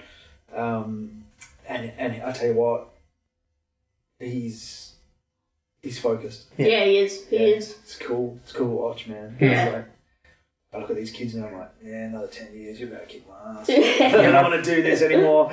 I reckon they could kick my ass now. I mean, you see the progression on them. You're just like, wow. Well, even Doesn't Lucas take long. was saying when we were training for his junior black belt and my probationary black belt, he was saying it's just so weird how I used to be his instructor and now he's training with me. You love it, don't you? I do. Tremendous. Tremendous. I haven't heard that word for years. That's what Joey I love Diaz it. says all the time. Tremendous. I like it. But yeah, no, he was just saying it's such a weird thing for him how I used to be his instructor and now we train together. And I'm like, well, if you stop fucking growing, mate. Yeah, what is he? Like 13, right? He's- 14. 14 years old. And he's fucking bigger than And me. he's 6 what? He's a 6'1"? monster. Yeah. What is that It's kid redonkulous, hey. eat? What does he eat? I need to stop fucking eating. I'm He what was, am I, like Something in 27? the chicken. Dude, See- towers over me. I'm what, 5'10"? He was my height, not that You're long ago. fucking taller than 5'10". I'm 5'10". I'm 5'10". We're 5'10". I'm 5 foot, fuck all. Yeah. Sure are. You just took less time to get perfect than you kid. Yeah, that's it. You fucking know it. Oh, man. Oh man, nah, I'm just fucking really excited about this Senshi shit. Yeah, I love I'm it. excited. I'm nervous. Yeah. I must admit I'm nervous. It's it's the most profound moment of putting myself out there Yeah. that I've ever had in my life. Well, you're basically putting yourself on. Yeah, this is my philosophy Yes, of Kempo yeah. Jiu-Jitsu. Yeah. Holy shit! It's all you. It's huge, which is why I'm taking my time with it, guys. I want it to be world class. What's your baby as well? Like, you want it to be perfect. You don't want it to be, like, half-assed and... and it will never be perfect. Yeah, No, I know. well, it nothing. never It is. will be in a constant state of evolution. Yeah. Well, it always has been in our club though. It has. I mean, and a callback to when you said you want to put the white belt back on, I mean, as well, like, another thing to remember is you never stop learning. Even once you're a black No. belt or once you're a 5th degree black Yeah. belt or whatever, you're still learning Still constantly learning shit, from everyone. Let me tell you something. Like this is. I've heard this so many times, and you know. Sorry. No, that's right. You know that when you hear this coming through the ranks, you kind of go, "You're full of shit." Then you get there and you go, "Huh." Right. It's like when your dad tells you something when you're a kid, you go, fuck off on me. No, shit. And Yeah. you get there and you go, hey, man, he was right. Yeah. My knees do hurt. You know? What it is that they said, black belt's not the destination. It's the start of learning. Mm-hmm. Holy shit, man, that's true. Yeah. Yeah. I'll tell you something. I've always taught my Brazilian Jiu-Jitsu students this. Now, I'm pretty sure you would have seen a video of me saying this on our webpage, Facebook page anyway. Every time you get ranked, every time you get a new belt, go back to the start and like re-look at the basic moves. Yeah. Like the first lot of moves you learn in white belt, and see what you can see now that you're higher level. Yeah. What And you you'll can know, change. yeah, right. You'll notice, oh shit, I just put my hand there. This is better. Yeah. This works better for me. Oh, there's better leverage here. Yeah. And you'll do the same move, and it'll be completely different. Yeah. And that will change every belt you do. Yeah. Yeah. This week, I showed some stuff that were basics in my eyes. They were basics, but I said, try this grip. This is better. I reckon this will work better. That'll work better. Blah blah blah. And my purple belts have gone. Fuck, Lance, that one grip there is a fucking game changer. I'm like, yeah, that's rad. The smallest They're things. like, why didn't you show us that before? I'm like, fucking just figured it out. But it's all about being humble as well. I mean, sometimes you even get, say if you're, where I'm in Kempo, so I'm purple belt now, but sometimes there'll be something you'll do that's off a previous belt, and then someone will come and correct you on it, and, you know, you can either choose to get upset about it and be like, oh, I've already done this, I know this, or you can be like, oh, okay, I never looked at it like that. Yeah. That's a good way of looking at it, or 'Cause like, this people works way see better for things the way I 100%. originally learnt it. People see things differently. Yeah. Yeah. Man, I learn something from my students every week. Yeah. It's great. Yeah. It's cool. Like, That's the beauty of my You learn class, how isn't it? you learn Yeah. how fucking old you are when I'm around. well, yeah. I had to throw it in there. It's been a while, you know. So in a class full of people, you get some laughs, but it's me just like, oh no. I'm so bad at taking compliments at the best of time. I couldn't imagine like, Oh, yeah, you and me both. It was brought to my attention just recently. yeah, Yeah. So I was going out to the CAS with an acquaintance of mine who is quickly becoming a very good friend. His name's Dane. He came down to... In fact, he was my first ever... When I first started BJJ properly, like when I started training with Adam Metcalf, the very first night I got on those mats, Dane was my training partner. He was a blue belt. He came down to our gym with another black belt, Steve, a month and a bit ago, maybe a bit longer. And it was so good to see Dane, you know, because I have that, hey man, you're the first ever training partner I ever had. Yeah. And he was like, oh, this makes me feel good. And he's a brown belt now too, right? yeah, And like he's... The only reason he's not black is simply because he does a lot of FIFO stuff and he can't get to the gym to commit. That's a problem, eh? It really is, yeah. So I feel for him. He's at the level. Like he's really, really good, right? But he's a very, very, very switched on, very mentally aware person. Very, very amazing. So anyway, I was supposed to be going out to dinner with him, go and catch up, get out of the house, you know, see if I'm okay type shit after this breakup, right? So after training on a Saturday, Luke and Tara, good friends of mine, and Jade and Michaela, they're like, let's go out for lunch. I was like, I didn't bring any clothes. So I'm going down to get a burger in my gi pants and my jiu-jitsu top, and I said, look, I need to get some clothes and stuff for tonight because I've lost so much weight since this breakup that nothing fits properly. So they're like, we'll take you. I went, all right, fuck. So I'm walking through the shopping centre in my gi pants and stuff, right? I feel like an absolute twit. mm. And they take me to Connor, a menswear store. Yeah, it's a good shop. It's great. And so like they're throwing these like shirts at me and jeans and blah blah blah. I was like, go try these on, try these on. So I've got this like posse of 4 friends, basically going, try this. Nope, don't like that. Try this. Nope, yeah, I like that one. I like that one. And then at the end of it, they said, we just realised you can't take a compliment. Because you don't say anything back. I get embarrassed. I walk away. Yeah. Yeah. So they're, oh, Lance, that looks amazing on you. You look really good. Like, right. It's like, go back in the change room. Yeah. You can't take a fucking compliment. It's a weird... I find for me, it's like, I always feel there's always room for improvement. So, like, for instance, like, my latest grading, I mean, right afterwards, you're like, congratulations, man, you did a really good job, you made me really proud. And I was just like, But that's just how it is. When anyone says like, oh, you know, like I could imagine if I painted a picture or something. Actually, no, I did like a edit for the what was that round the other week?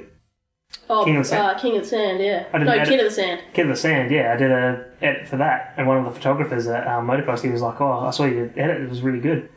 I was just like, "I'm learning," kind of thing. Like I just always have to downplay myself, and I don't know. That just might be like just self-confidence thing. I don't know what it is, but it was the same with my grading. But I'm afraid of coming off as like Arrogant. up myself. Yeah, Yeah. Fuck. Okay, I got some advice for you. Yeah. Okay, I've recently started doing this. Like, and I mean, very recently started doing this. Last week. And it's okay, right? Mm. Now, I was the same. yeah, I never want to come across arrogant. Mm. I like being who I am. Yeah. Don't get me wrong. But I like humble. Yeah. Like, I'm no better than you. Yeah. You're no better than me. No. Let's just be friends. We're side by side, no one in front of or on top of anyone, right? Mm. So, the compliment thing was hard. yeah, Now, I've been taught when someone gives you a compliment to say, oh, thanks. Yeah. And when the first time I said it, I went, oh, that feels weird. Yeah, no shit. And then I said it again. because you and half again. somewhere like you half don't mean it. That's Yeah, how it feels yeah, of course. like when you first start doing it. Yeah, it's like, you're just saying it. Yep. Now, it's like, oh, thanks, man. Yeah, And it's like, Comes natural. not natural. It's still a little forced, but I make sure I say it. Yeah. Because there's two parts to this. When you say thank you, it means something to them. yeah, True. When you say thank you, it actually makes you feel good. yeah, Okay? So you took a compliment and you went, that's nice. Guess what? That's something we were talking about a little while ago. That's recognition. yeah, True. You've got to take the recognition when you get it. yeah. Say thank you. True. Yeah, Yeah. I guess Never that's the thought best thing about to that. do because I mean, like, I think the thing I'm always afraid of coming off as is like, say for instance, how you said, you know, congratulations on your grading. I'd hate to be like, oh yeah, no, I know, Yeah. Oh, yeah. Fuck that. yeah, I know, it was great, wasn't it? Like, you wouldn't, I don't think anyone that's ever done a grading will ever say that. No shit. So that would, because I always ask the kids, you would have heard me. I do it. How do you think it went? Yeah, really fucking good. Well, they don't say fuck. They say, yeah, really good. I was Yeah. like, yeah, okay, cool. What about you? Oh, I think I could be better. Yeah. We can always be better though, right? yeah, Exactly, yeah. Yeah. And I'm like, yeah, you did do good. You did awesome. Wow, whoa, yeah, cool. Go home. Boom, off you go. yeah, Awesome. Yeah, you got to give them a high. yeah, Oh, yeah. But I fully understand what you're saying. Like, every time I've gone up to a grading panel, I go, how do you think you went? I'm like, well, I stuffed this up, stuffed that up, stuffed this up. I feel like I went okay. Mm. But that's never been, fucking nailed that. Nah. yeah. You know? Nah. Yeah. It's probably my biggest fear with grading. It's Especially- A grading and B you asking how I went and I'm like, not fucking good, don't ask me. Well, at the end of the grading, you're dead, you're a mess, you're just Yeah. like looking like shit, and you're just like, well, if you were to be like, yeah, I did great, you're going to be lying to yourself and Yeah, everyone no around shit. you. You definitely don't feel like you did good by the end because it just becomes sloppy, but I Do you mean, know how to avoid that question? what? Don't fucking grade, it works good for me. Yeah. Let's not even go there. No. Oh. So, I think the only person that's beaten you on length of being on a belt was me. Mm. How long were you on what belt? I'm still a second Dan, 10 Oh, years. yeah, true. 10 years. Yeah. So, how long were you on yours? On my, which one? Blue? No, I think was it your blue that was the longest? Blue's my longest. Red's not my longest. Blue was my longest. How long was blue? I think it was about 4.5 years. 4.5 years.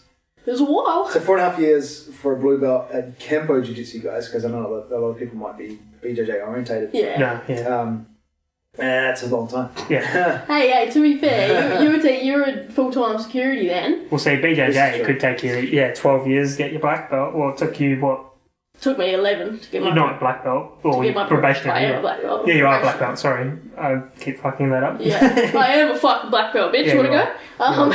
I keep messing that up. No, yeah. To be fair, yeah, you were working full-time security then as well. yeah. So I was taking a lot of the Kempo stuff, That's Kempo true. classes. That's true. So Yeah. it kind of just got in the way, like instructing just got in the way, you know, and then you just It end up... does. It does. It does because even when you finish with your kids, then the adults come to you when you start them up, Yeah. and then the adults are constantly coming to you as well. So you're not really getting as much training in, Correct. which is why when me and Lucas were training for our blacks, you know, we really said to the guys, look, can you just, unless you really need us, can you Yeah, just leave leave us us be, alone. leave us Let's be, let us train, let us get where we need to get. Yeah.